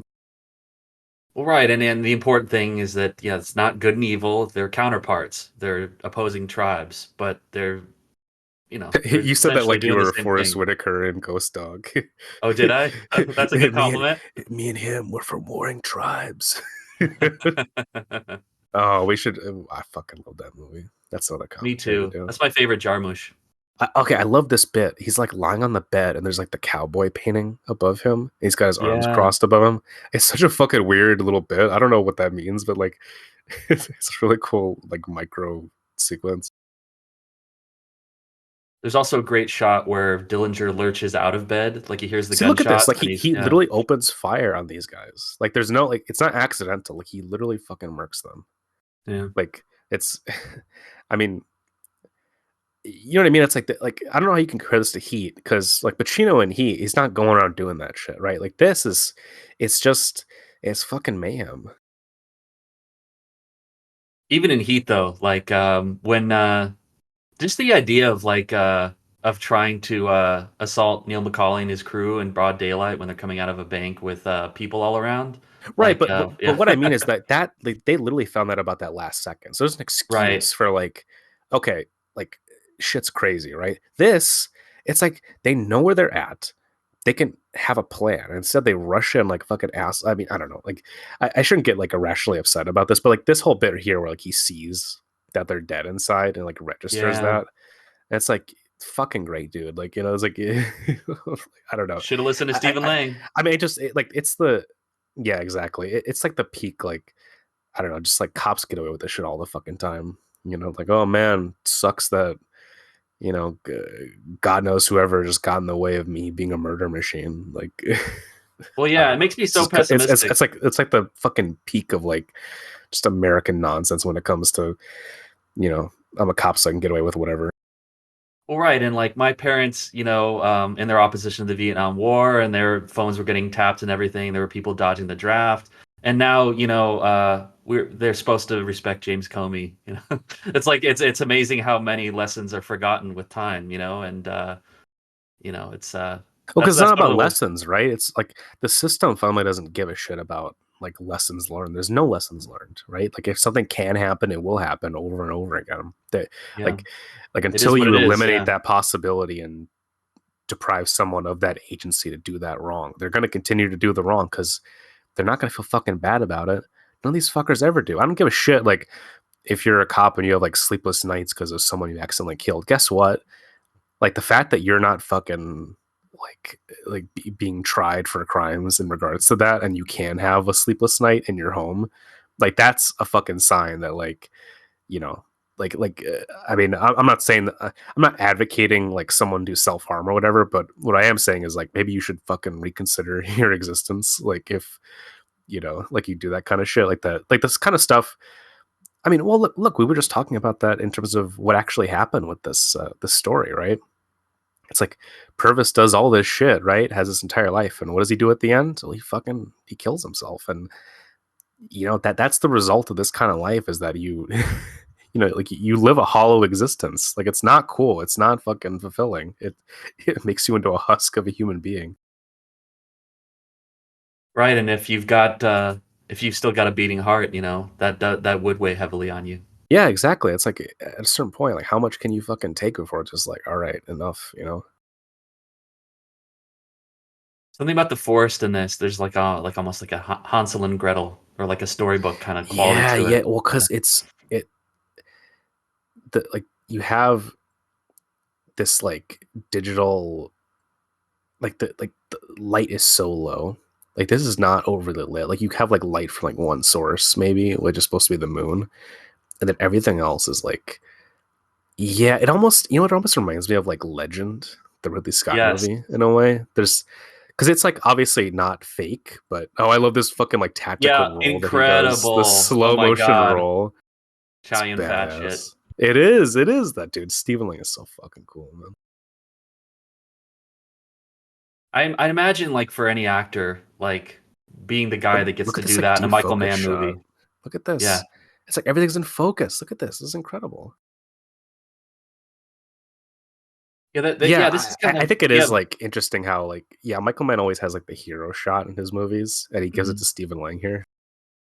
Yeah, it's the ultimate honor. But the evolution of the gunfights as opposed to Heat, which we saw, you know, it moved forward with Collateral and then with Miami Vice and now with this, where this is more of like a there's an immediacy to it. There's almost like a found footage or like a embedded war photographer feeling to it, as opposed Yeah, to I the mean, more he's not even yeah. like he is cutting a little bit slower than he usually does too. Like it's a lot of it is much more expressed via like the frenetics of the camera movement and like Collateral. There's a lot of like very specific, like almost like Hitchcockian cuts that he does in the club, Mhm. but not really here. Like it's much more we're in the space and we're just following these people. Poor Jason Clark. He's the ride or die Dillinger associate, and yeah, he's got that very sad Yeah, well, death he's scene. Now he's he's dying. Yeah, yeah, he's no more writing, just dying. yeah. See, this just goes to show: never pick up a hitchhiker.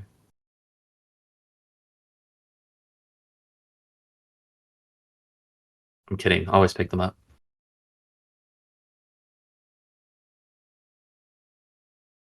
I love that little touch of his weapon jamming. Now that whole like I'm gonna give it to you high, I'm gonna give it to you low. I swear that's from like a movie. That's probably from like Scarface or something. I've heard that before. Right, and he was just, he was just quoting James Cagney in the scene in the restaurant earlier. Yeah, So I think it this might would be be a from character. one of those. He's trying to be like, the movie characters.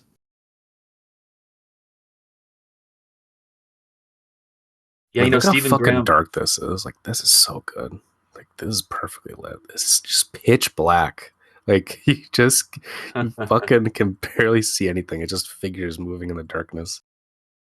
And I love how Christian Bale just hitches a ride on the car without getting It's so inside. good. Yeah, yeah.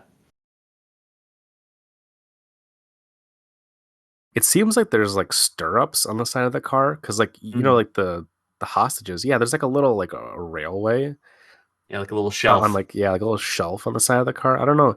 I guess that that was a design that seems phased out of cars now. Mm. Now, apparently, Babyface Nelson did not go out like this, which I don't give a shit about that. But Yeah, he's got the most kind of like epic death, where oh, he's dude. I mean, okay, you're talking about John Woo. He literally has like a John Woo death in this. Like, this yeah, he's is got like a it, Miller's Crossing. Yeah, he does like his. I mean, it's funny because Michael Mann like rarely has moments like that, and it's like almost comical.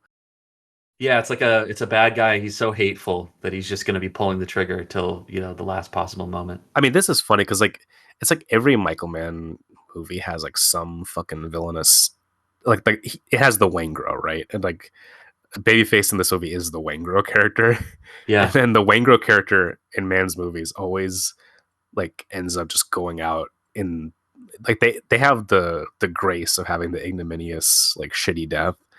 And you think about like Manhunter, right? And like Stephen Lang in Manhunter, like that fucking like the character he plays is such an Oh asshole. yeah. And he just gets set on fire and rolled down with a wheelchair. Like man always has this type of beat in his movie. And I gotta say I'm very thankful for it. I bet if you asked him though, he'd be like, "No, there's no dramatic license. This is exactly Uh-huh. how it would No, have I happened okay. back Can I then." tell you he's full of shit? By the way, too. Like, I look at this dude. He just Yeah, gets yeah. fucking He's like the look. guy in Miller's Crossing. You remember the scene where he shoots the guy No, through I the exactly like yeah, he. I mean, it's not he's like like a marionette. you get like evaporated, like perforated. Just like come on, like he just keeps firing. Die, die, die, die, die. I mean, it's like a video game. Like you just like, all right, I'm gonna shoot you until you literally just like are Okay, in the incapable last of moving. breath. I love this detail where the breath just steam comes out and then it stops. Oh yeah, man, that's the man classic. Yeah, by the way, it's like Michael Mann is so full of shit sometimes because like in interviews he'll talk about like, oh, it was 100% real. No, we don't. I don't use any dramatic license. We, like we're like when people ask him about his influences, he never fucking talks about them. Like he'll always say like, oh, we just played it real. We just it's not about referencing this or that. I'm like, dude, you're so fucking full of it. Like Oh yeah. I love him, but like, man, he is. I'm not gonna say he's like a consummate liar, but he's like he's a very avoidant artist in some ways. I think Well, he takes himself so seriously, which is very I think funny. yeah, he's like I think he would have you believe in a lot of ways that he essentially like invented his style whole cloth, and it's like, all right, man, I can watch the movie, I can see like what you're quoting and what the references, and I don't know. Especially, I would say like it's like what are the three big man references? It's like Peckinpah, Ridley Scott, um, and Kubrick. I would say like those are the big Man, three. that's perfect. For as much as I love Man, I never even just sat down and thought about that. I've always think of him as somewhat singular, but you're so right Well, about that's what I that. mean though. It's like he would have you believe that, and I think a lot of Yeah. people who like him believe that as well. Which look, like, nothing. But There's that's not nothing the way it wrong with works having though. influences. Like, there's nothing wrong with that. But I think he's a little bit like not embarrassed, but I feel like yeah. Again, I think there's like some kind of part of like him building his reputation where he's like, I do my own thing and this is what I do and it's singular. And I don't know, especially his earlier movies. I mean, I dare you to watch Thief and not think of stuff like, Walter Hill's The Driver or, Well, he probably the feels Ridley like Scott it. movies. Like, I mean, it looks like fucking Ridley. Like, Yeah. it's very, I mean, he's in interviews from the 80s when he makes The Keep feels like a fucking Ridley Scott movie. It 100% does. Like, I don't, it's just it's almost like to be an artist of a certain capacity like man is, you almost have to like you either place yourself within the lineage of something like a great historical lineage of this artist and that artist, right? You put yourself into the canon, or you act like you're the entirely new and you've emerged out of nowhere into doing your thing, right?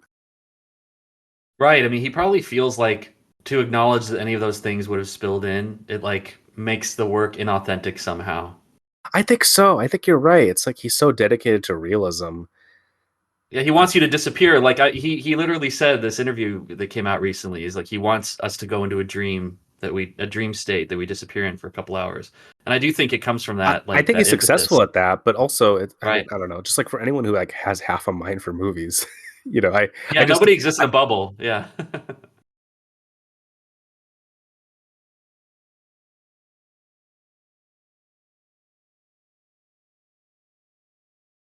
you ever wear a hat like this? uh well, I got a Stetson recently. I'm so proud of that purchase. Nice. Yeah. And when are you getting your trench coat and your katana? Oh man. That's on the list one of these days. Yeah, nothing personal, kid.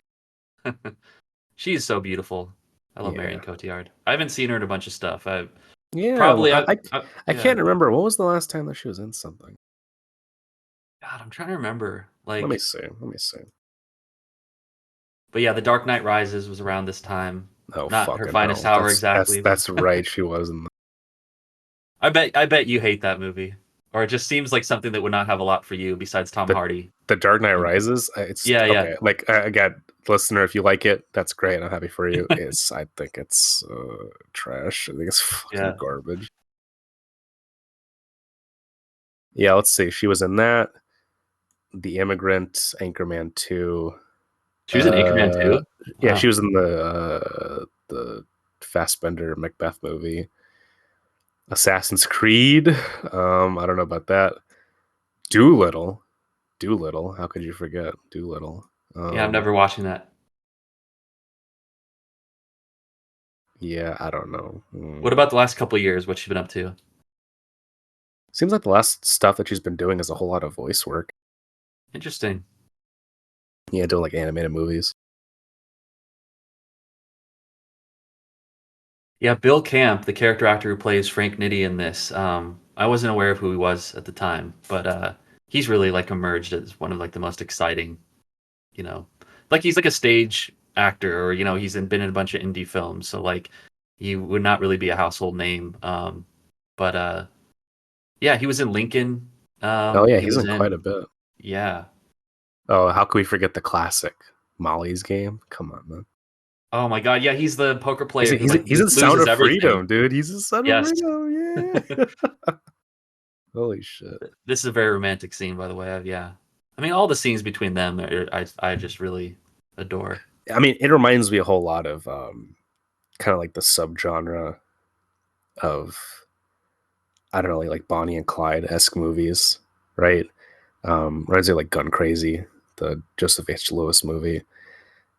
Uh, in fact, I think that movie, The Lady in Red, the one that I was talking about earlier, I'll have that to was look for kind of that. like that was kind of made in the wave of like the '60s Bonnie and Clyde. Like there was a whole bunch of like road trip, lovers on the run type movies. Like there was a whole subgenre of stuff that was made in that way. You know what? There was a John Dillinger movie that was John Milius's first movie that he directed. Oh my Uh, God, I'll have to watch it. Is it called John Dillinger? it's just called Dillinger. It's got Warren Oates in it. Um, yeah, I need to rewatch it again. I didn't like it so much the first time, but I might appreciate it more this time. Um, but yeah, it's like that movie is like very peck and polish though. Like very like Mm. I mean, I talk about like man being influenced, but like that movie is like I mean, it's like made during the era of Peck and Paw, and like Milius just really goes full in Yeah, on just trying to have that style. it would not have a scene like this, probably. I'm guessing. No, well, firstly, John Milius just doesn't know. He doesn't understand women. I would Yeah, say he just doesn't understand that women exist in any capacity. which is funny because that's a criticism that's leveled at man sometimes. Like I was at Hmm. Amoeba Records recently, and the girl that was there, I was talking to her about. She said she'd just seen Heat recently, and that she thought that the female characters turned into like philosophy majors, whenever they had to talk to like Yeah, basically, yeah. yeah. But I mean, I don't know. I still feel that like even if there's like a stiffness maybe to like some of the female characterizations, there's definitely a deep empathy for them. Yeah, I think it's less that man doesn't understand women. It's more that like he I just don't think he like it's like he doesn't care about men as much as he cares about masculinity, right? Like like a lot of his female characters like exist in a very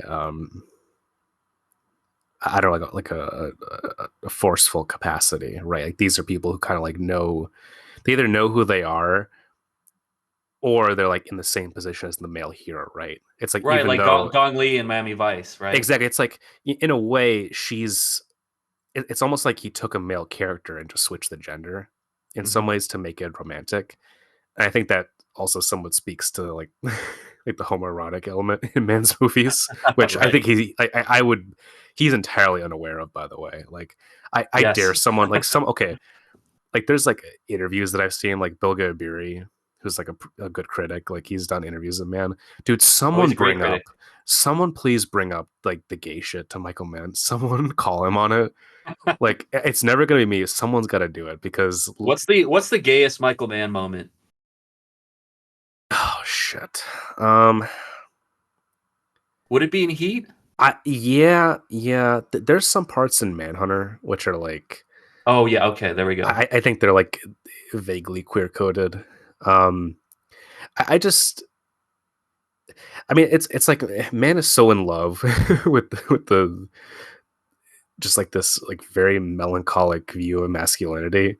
Um, I don't know. Like there's I just think he can't escape from that in some degree. Like this too. It's like when he's in the car driving away, he's crying. It's intense Yeah, stuff. yeah. Like I think Beautiful. I think in a way like man he's an underrated melodramatist. Yeah, melodramatist. It's kind of Melodrama what he sounds good does. though. Yeah. Well, I would love it if man was hit with that question, and my hopes would be that he'd be cool about it. I don't even think he would register it. Like I think he would just be like, "What are you talking about?" Yeah, he would just do what he does when somebody asks him about William Friedkin and like the plagiarism, just kind of go quiet and be like, I don't know. Oh, okay, Friedkin too. He rips off Friedkin. Oh my god, it's as one Yeah, guy. Yeah, he fucking totally does. there's palpable resentment there for sure. Dude, he literally watched To Live and Die in LA. Was like, I think I got an idea for Manhunter. Like he literally just did that shit. And fucking Friedkin, like they had like some kind of beef too. I forget what it was. There was some kind of like shit between them that they Well, I he think got it was over over. to live and die in L.A. I think there was an actual lawsuit, if I remember correctly. Yeah, which is unsurprising, by the way, Yeah. because like I don't know. We're talking about man. Like God, he is.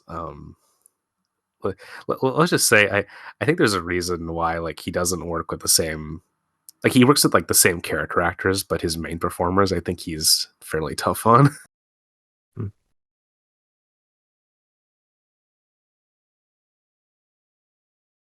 Man, yeah, this is tough to watch.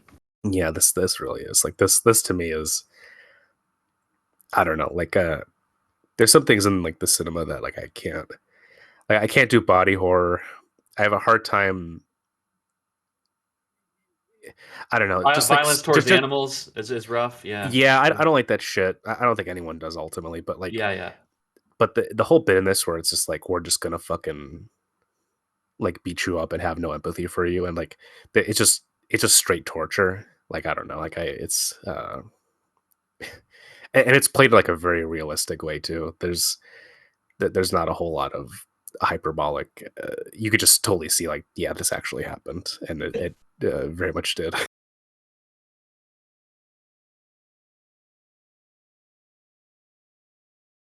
Yeah, I love this bit where they get all ready to go into a fucking room, and she just jerks them around.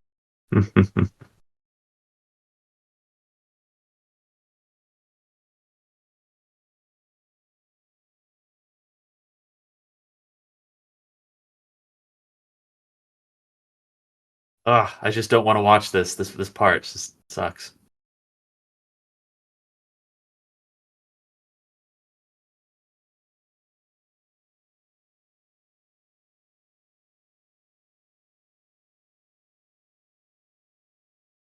You dumb flatfoot. Dude, I calling love the someone a part. flatfoot is like Yeah, underrated. there's like a scene, or it's when Dillinger is killed at the very end of the movie, where like there's this extreme close up where like Dillinger stops and he turns around and like his eyes fill the frame and he's looking at this guy who beat up on his girlfriend, Yeah. and it's like it's literally you could hear almost like a tiger's roar on the soundtrack. Yeah, You he know? gives him like the fluoride stare. Yeah, yeah, exactly. Like this guy isn't, Dillinger is. Exactly. Now this bit upcoming where like he's about to hit her and like and like They grab his Steve hand, right, and like like yeah. Stephen Lang like walks up from behind him and like just like totally disables him and like throws him against the wall. And it's like I don't know what it is about it. Like, to me, it's like it's such a bit like look at this like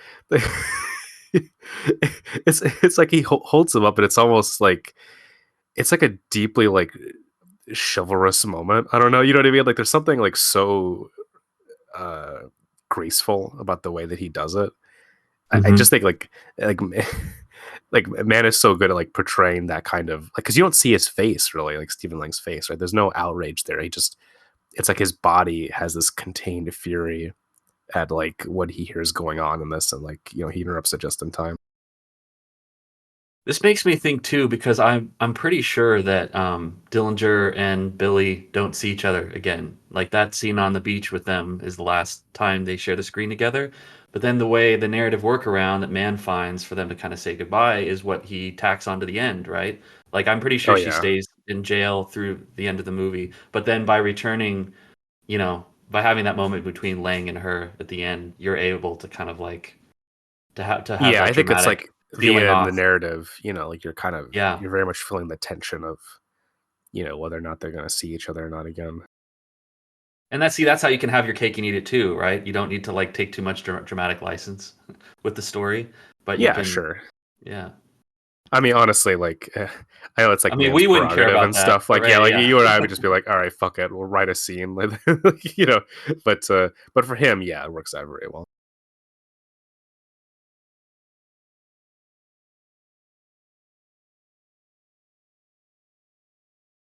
Yeah, I love this whole bit too, where like the woman who provided, you know, like resources and solace for Dillinger, like is basically threatened by the deportation office, right, to rat on him. And Yeah, this is a I cool think it set really that the goes to state has, show yeah. like it's like that. This is basically like that's what the FBI did to people. You know, it wasn't just like these guys aren't like, you know, we're upstanding upholders of the law. It's like no, these guys were fucking. It was like an organized gang of scumbags who, you know, like just weaponized bureaucracy on a level that was never seen before. Yeah, I get that feeling sometimes just walking around. God, it could get so much worse. There's so many bad things that can happen to people in this country. If you're on the wrong side of a powerful person. Oh yeah, you just get disposed of. There's nothing about it. You know, you get if you don't get killed, you get fucking thrown in jail. Yep.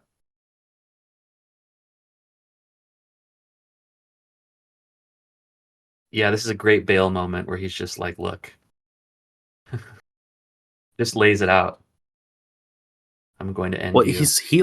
he's such a fucking asshole too in this because he's just like, yeah, you're not gonna get a guarantee, and it's like, dude, like, you know what I mean? It's just like he's like so inside of what's happening, and like he just hasn't from his perspective, he just can't move a fucking inch from anything, and like all he can do is exercise the most like maximum level of power against what he's trying to go after. And it's like Yeah, when you think about like it's like I doubt Dillinger killed as many people as the FBI do in trying to apprehend him. You know, like I truly, 100%. yeah, or like the damage that they cause, like trying to fucking like get after him. It's like, yeah, dude, you guys probably like did more worse shit trying to, you know, like do all this stuff than he ever did holding up banks.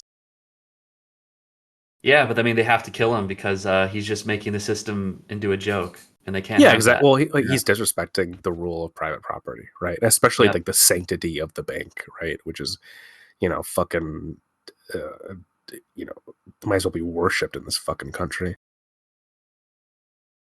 Yeah, it's interesting just thinking about how like the reception to this was a little cold at the time, and it's kind of like gradually heating up. But like I think it's you could just in the character of Melvin Purvis, like somebody who's just so thoroughly joyless. Like I just feel like Well, it's again, it's it's not like Heat, right? It's like you don't yep. like him. He's kind of a goon, and I think Bale really works with that because it's like Bale can be charismatic and likable, and you know he can go big. And with this, he plays it so stripped down and so kind of mean and subdued. And I think when you compare that to Dillinger, it's like, yeah, this is not a situation where oh we're both cool guys and we're on opposite sides of the law. It's like, nah, man, you're a fucking goon, and you know you're trying to make it so it's impossible for people like me to exist, and that's all there is to it. There's no sentimentality there. Like you're doing a job which results in my extinction, and I think it's like a very matter of fact movie in that way. Now, I might need to get my eyes fixed because I, at the time anyway, I really liked his Dick Cheney, and I liked that movie Vice. Maybe it's just because like I just wanted there to be some cinematic document of that era that really stuck it to him, and I thought that they did a good job of that. And he was, I mean, I thought he was phenomenal as Dick Cheney. Like, I mean, you could accuse it, I suppose, of being a little showy. It's like why not just get a guy that looked like that without I don't have putting any all the problem gear with on? Bale in that movie. I have much more of Yeah, a he's problem with so the good. director. I mean, but yeah, anybody maybe there's not too much of a difference between Melvin Purvis and Dick Cheney. They're kind of like a little bit cut from the same cloth. Ultimately, no. Although I would say Dick Cheney is like quantitatively evil or much more evil. Yeah, I love Dillinger's straw hat in these last me bits of the too. movie. I love like the showboat hat. It's cool. I wish I had a hat like that. Honestly, okay, can I tell you something? I think my head's too fucking big to like wear hats effectively. No, I don't see, know. I have a big There's head something too. about it. Yeah. You just got to get like a make sure you get the right sized hat. But yeah, no, I've got like yeah, just extra large I head. need to get like a straw boat hat. I think I really do. I think it's Yeah, gonna you happen. should. I want to look like a carnival barker from 1904. Or like you're gonna sell some like peppermint candy to someone. Yeah, I don't know about that. No, I wanna be like, come see the Oriental gorilla or whatever the fuck, you know what I mean? Like Right. like the circus people back then were always like the worst scumbags in the world. Oh yeah, yeah. They've got that like that fresh racism, like the new stuff, Ugh, yeah. unadorned. Yeah, it's like I thought maybe I gotta get rid of that showboat head. I love this bit, like where she mentions like, oh yeah, I gotta go get my waitressing license. It's like, what the fuck are you talking about? What is that? A waitressing license? I've never heard of that in my life. So they don't A really go. license. You need a license to be a waitress. In what world is that true? Does that mean they made like a living wage back then? I hope so. Maybe. Well, it's the depression. I kind of doubt it, but maybe. I Yeah. don't know. Maybe they didn't have tips back then either. So Dillinger's hiding out in that brothel. So I assume he's partaking. They don't really go into that, but you know, he's going to the movies with two of the ladies from the house. I mean, it's a Yeah, I guess so. I mean, I don't know. It's kind of immaterial. I think. yeah, it is. Now this is thrilling. Like I just love the my favorite little bit is when Stephen Lang is like you know, Dillinger ain't seeing Shirley Temple. Yeah, it's so good.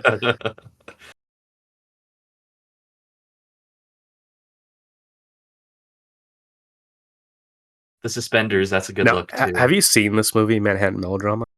No, I'm guessing you have though. Yeah, I have. It's really good actually, and like has a lot of surprising resonances with Dillinger's own life. Like it's one of those really eerie things where you watch that movie after reading about him as a person, and you're like, this was the last thing that he ever saw, and then you're kind of like, oh, this is like, it feels like you would write it, right? Right. It feels very contrived, but it's real.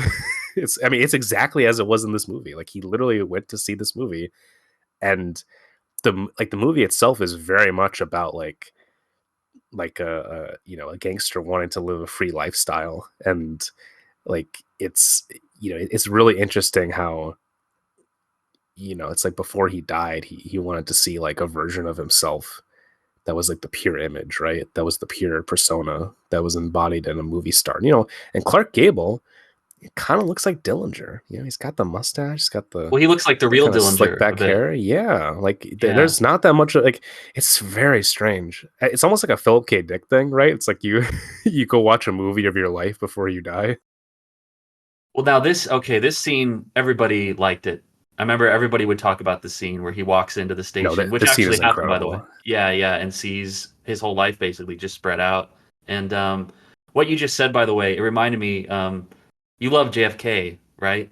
Or Oh, you know you that's know one of I your favorite do. You films, know I do. right? But it's filled with those little moments of like the one where Dillinger watches Manhattan Melodrama of like that's so bizarre that this thing happened. Like you know, like you wouldn't think it's too strange for reality, right? But it actually happened. Like that's what wall to wall what JFK is about, right? Yeah, well, I mean, if you want to go into it, One of these yeah, days we no, should do it. definitely.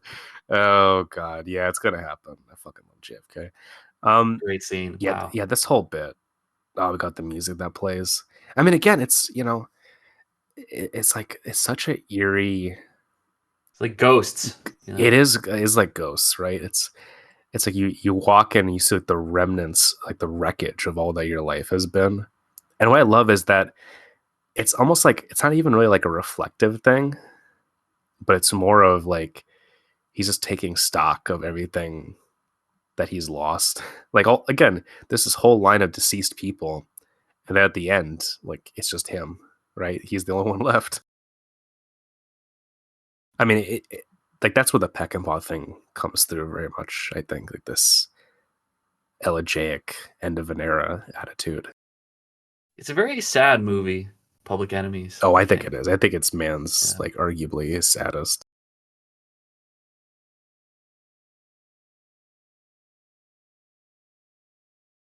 Yeah, it's really a miserable world. Like I mean, for somebody who, I mean, Heat's my favorite film. I return to it constantly. But it's much more, I think, about, and I think what Man talks about it. It's like the intensity is ratcheted up so much in these particular kinds of conflicts that it makes for good drama.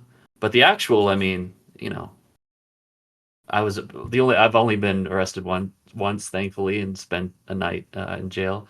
But even just the little morsel, the little taste I had of that institutional life is So what movie horrifying. were you watching before you got arrested by Melvin Purvis? God, I forget. I was drinking a lot of scotch, so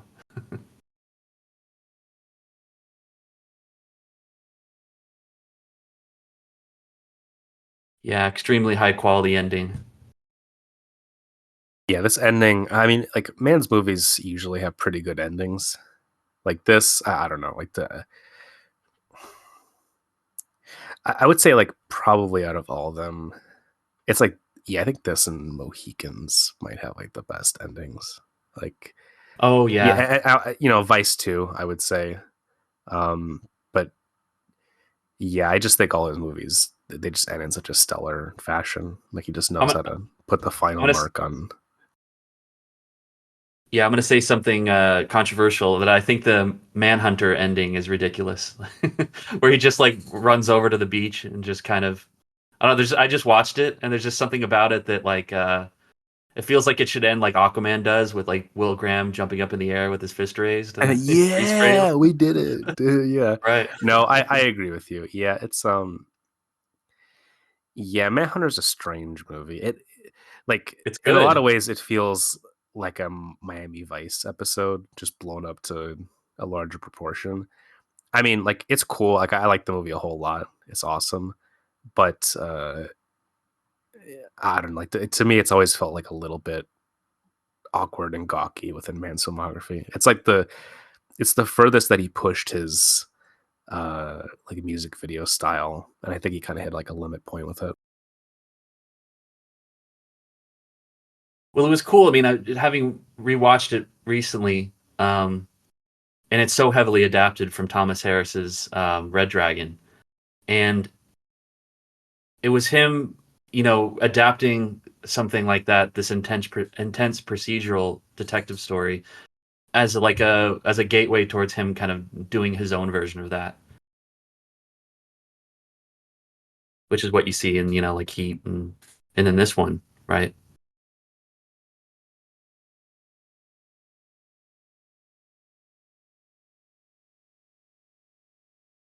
Elliot Goldenthal's music for this sequence, like you talked about having the soundtrack for Public Enemies, and yeah, I would listen to this track I think over and over. They really No, I mean, capture this I know ethereal it sounds thing. heretical, but like I prefer it to Heat. Like the score of this movie is utterly bewitching. It's like I think it's better than Heat. I think it's just it's so classical, so romantic. Yeah, well, I mean, And the only thing that edges what was the Heat last up thing for that me he is worked on? What was Ellie it? Goldenthal. Oh, this is one of the last movies that he worked on. Yeah. He hasn't done a Wow. whole lot since then. Dude, what a fucking shame, man. What a shame. What a talented guy. He's not done that much. Well, he had the unenviable task of following Danny Elfman's Batman score and having to do his own version, and I think he did great with it.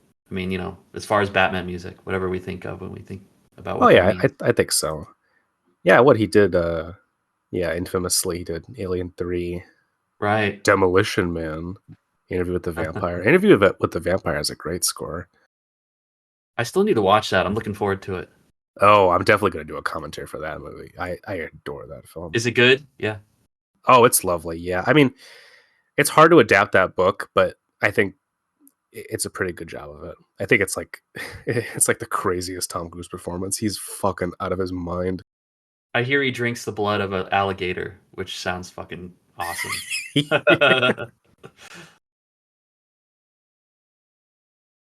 See, I love this. Like this scene to me, it's like the essence of cinema. You know, like this is the only movie that Michael Mann make. Like it's the only movie where he comments on the form of cinema itself.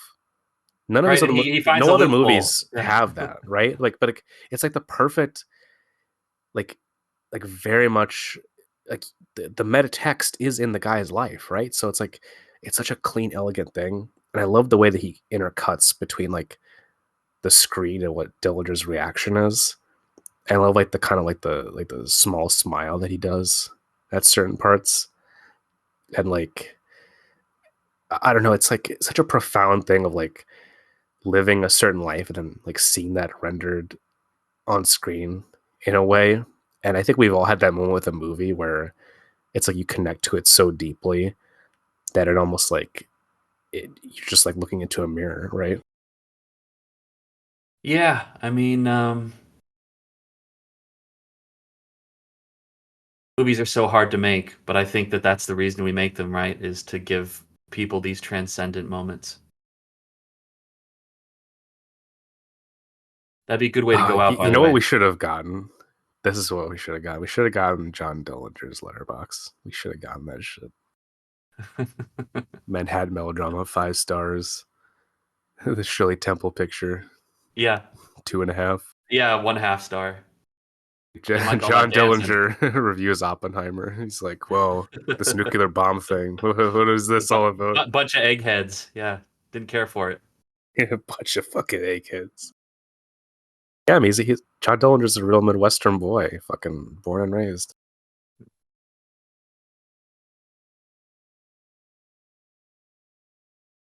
There's also just like a wonderful shot that just hugging Dillinger's body as we kind of see the cops materialize out of the crowd behind him. Like, Yeah, this is done like with such tact and such grace. I love yeah, it. Like just it a bunch of feels specific little moments. it feels very ethereal.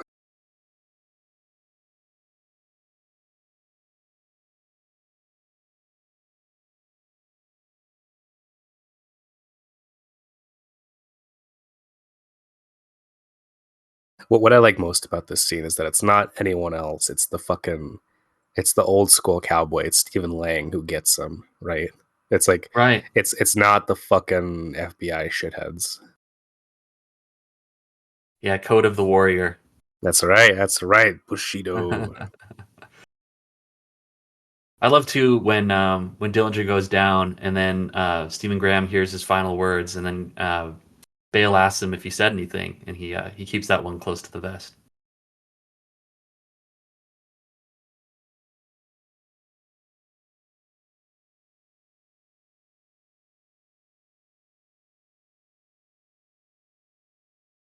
Now you asked about the CGI, so there is a bit of CGI in this moment, Oh but this yes, is the that's perfect right. use of Yeah. it. Yeah, I mean, it's very like disturbing. Like he just like the slow mo of just watching the bullet exit his face is fucking like weird to watch. well,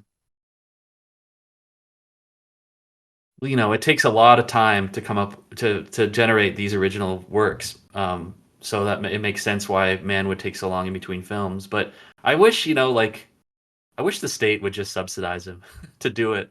So then we wouldn't need to talk about like, oh, Yeah, Black the Cat, state should the definitely box office was subsidize bad, Michael and Mann to yeah. criticize the state. I agree with you. It's very Well, they dialectical. should. That would be the most confident thing for an empire to do. Yeah, I guess so. I mean, that's kind of like what is it like the feudal king thing of like I'm going to pay the jester to make fun of me in my court, kind Yeah, of. just got to make sure that humor is calibrated perfectly. We should bring back jesters. Bring them back, man. Fucking put them in Congress. Have a guy with a funny hat walking around. Yeah, but it'd be like Rob Schneider if it was a real thing, Oh, which that's nobody lame. I don't wants like that. that. Yeah. You take care of this. I gotta go to Washington. Wait, Pat, but what if I'm right? What if there are nothing but gestures in Congress? Oh no. You might be onto something there. Yeah, I'd be the first time. You're one of the first, you know, close friends I've had that has very positively influenced me to like. I still watch it. I'm still addicted to it, but I watch less news. I'm less focused on Yeah, the please don't. horse race Please, aspect God, of it. please. No, but yeah, For but the sake of your sanity, please. no, and that is, I mean, that is sanity, is letting go and not looking at it as, you know, Because obsessively. like frankly outside of like huge scale stuff, most of it has nothing to fucking do with you. Like I don't like to Yeah, me it'll it's just drive like you insane. it, Yeah, it's like kind of, you know, I mean we're watching it right now with all these fucking people swarming around him, right? It's It's the media hype cycle around things and the whole vulture culture. Well, and I like what you said recently about following it so closely, it gives us the illusion of control over it, which Yeah, we have exactly. none. Right. You think So you're keeping up when really you're hooked in, right? You're addicted. yeah. So anyway, 2009, I was sitting down, I was watching this, and I'd recently gone through a breakup with my college girlfriend, and when you're going through, you're having feelings like that, scenes like this tend to hit even harder. So I was very moved by this ending. Yeah, well, I wasn't in college, nor have I ever had a girlfriend, but I'll tell you what, I cried anyway. So Yeah, that's how good it is. beautiful. Special Agent Winstead. Can you imagine how weird it would be to like talk to the person who killed your loved one? Like how fucking strange that would be. Yeah, I mean, I guess the normal for this guy is that, well, yeah, I just do it for a living. So you know, love that cigarette holder.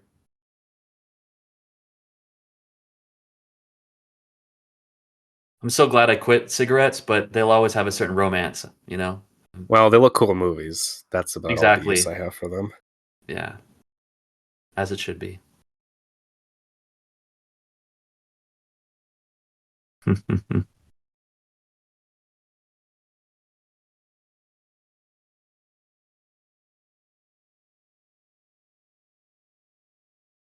Yeah, this is as moving as everybody talks about the romance of Sonny Crockett saying goodbye to Isabella, but I think this hits just as hard.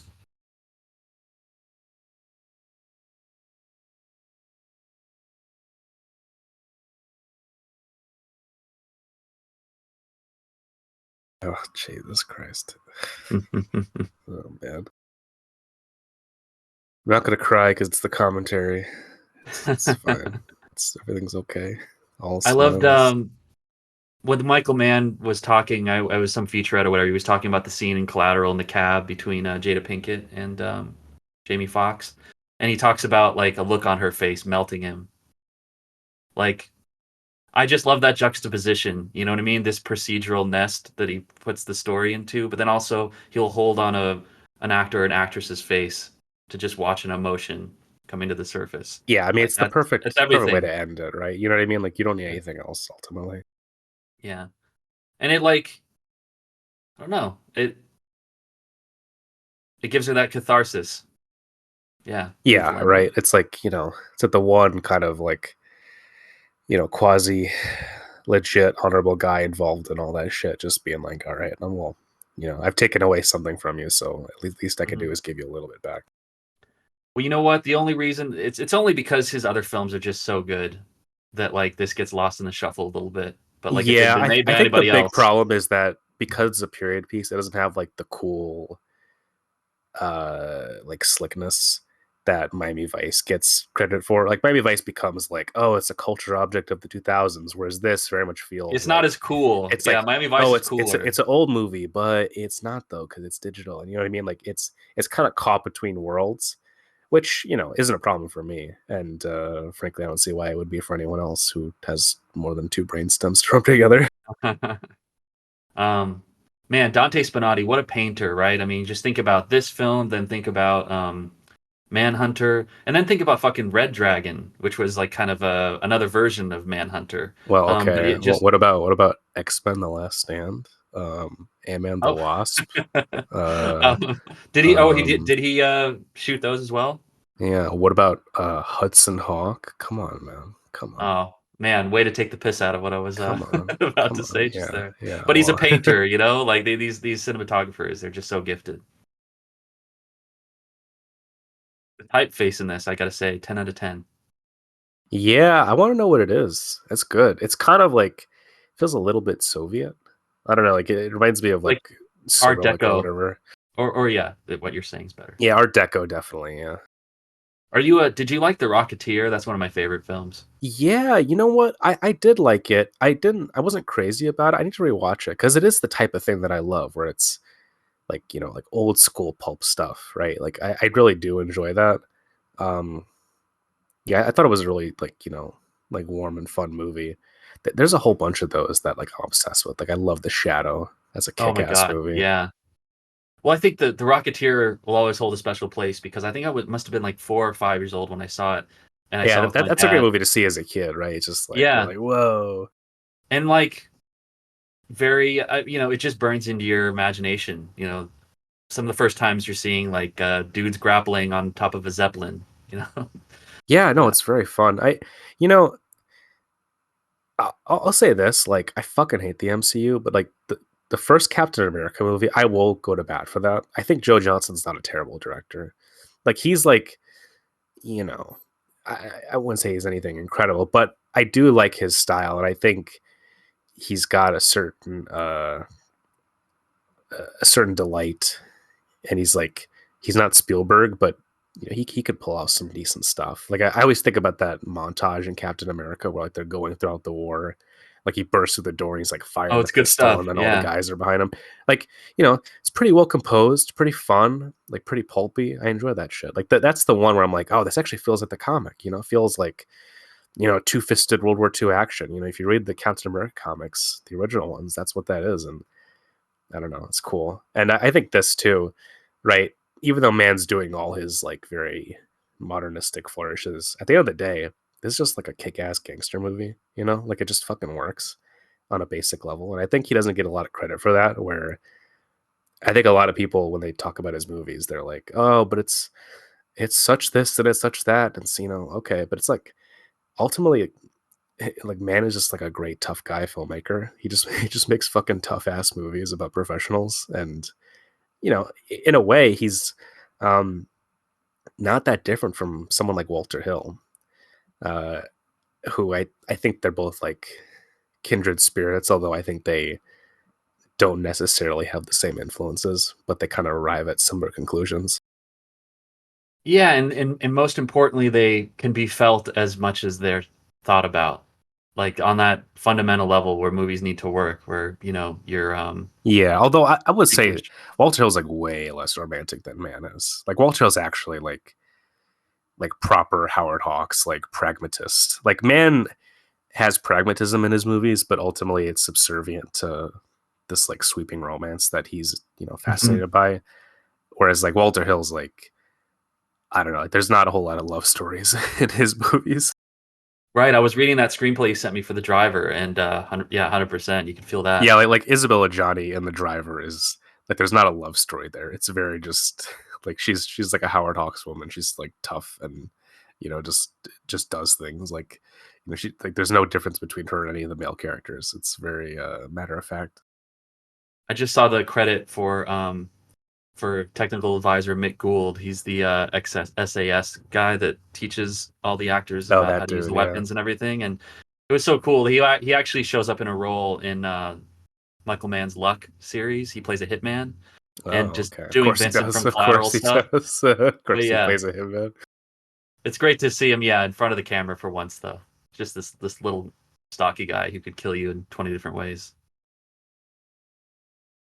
Yeah, so we're getting another period piece this year for Man with Ferrari. I got to admit, not super excited for it. It'll probably be good, um, and maybe people will underrate it like they do with every Man movie. Right. Um, I'm in the but same boat. Yeah, but I'm just excited to be getting anything from him. yeah, yeah. I hope that he has because I know he wants to make Heat 2. I kind of hope he doesn't do that. I hope he makes Oh my another. God, how could he say that?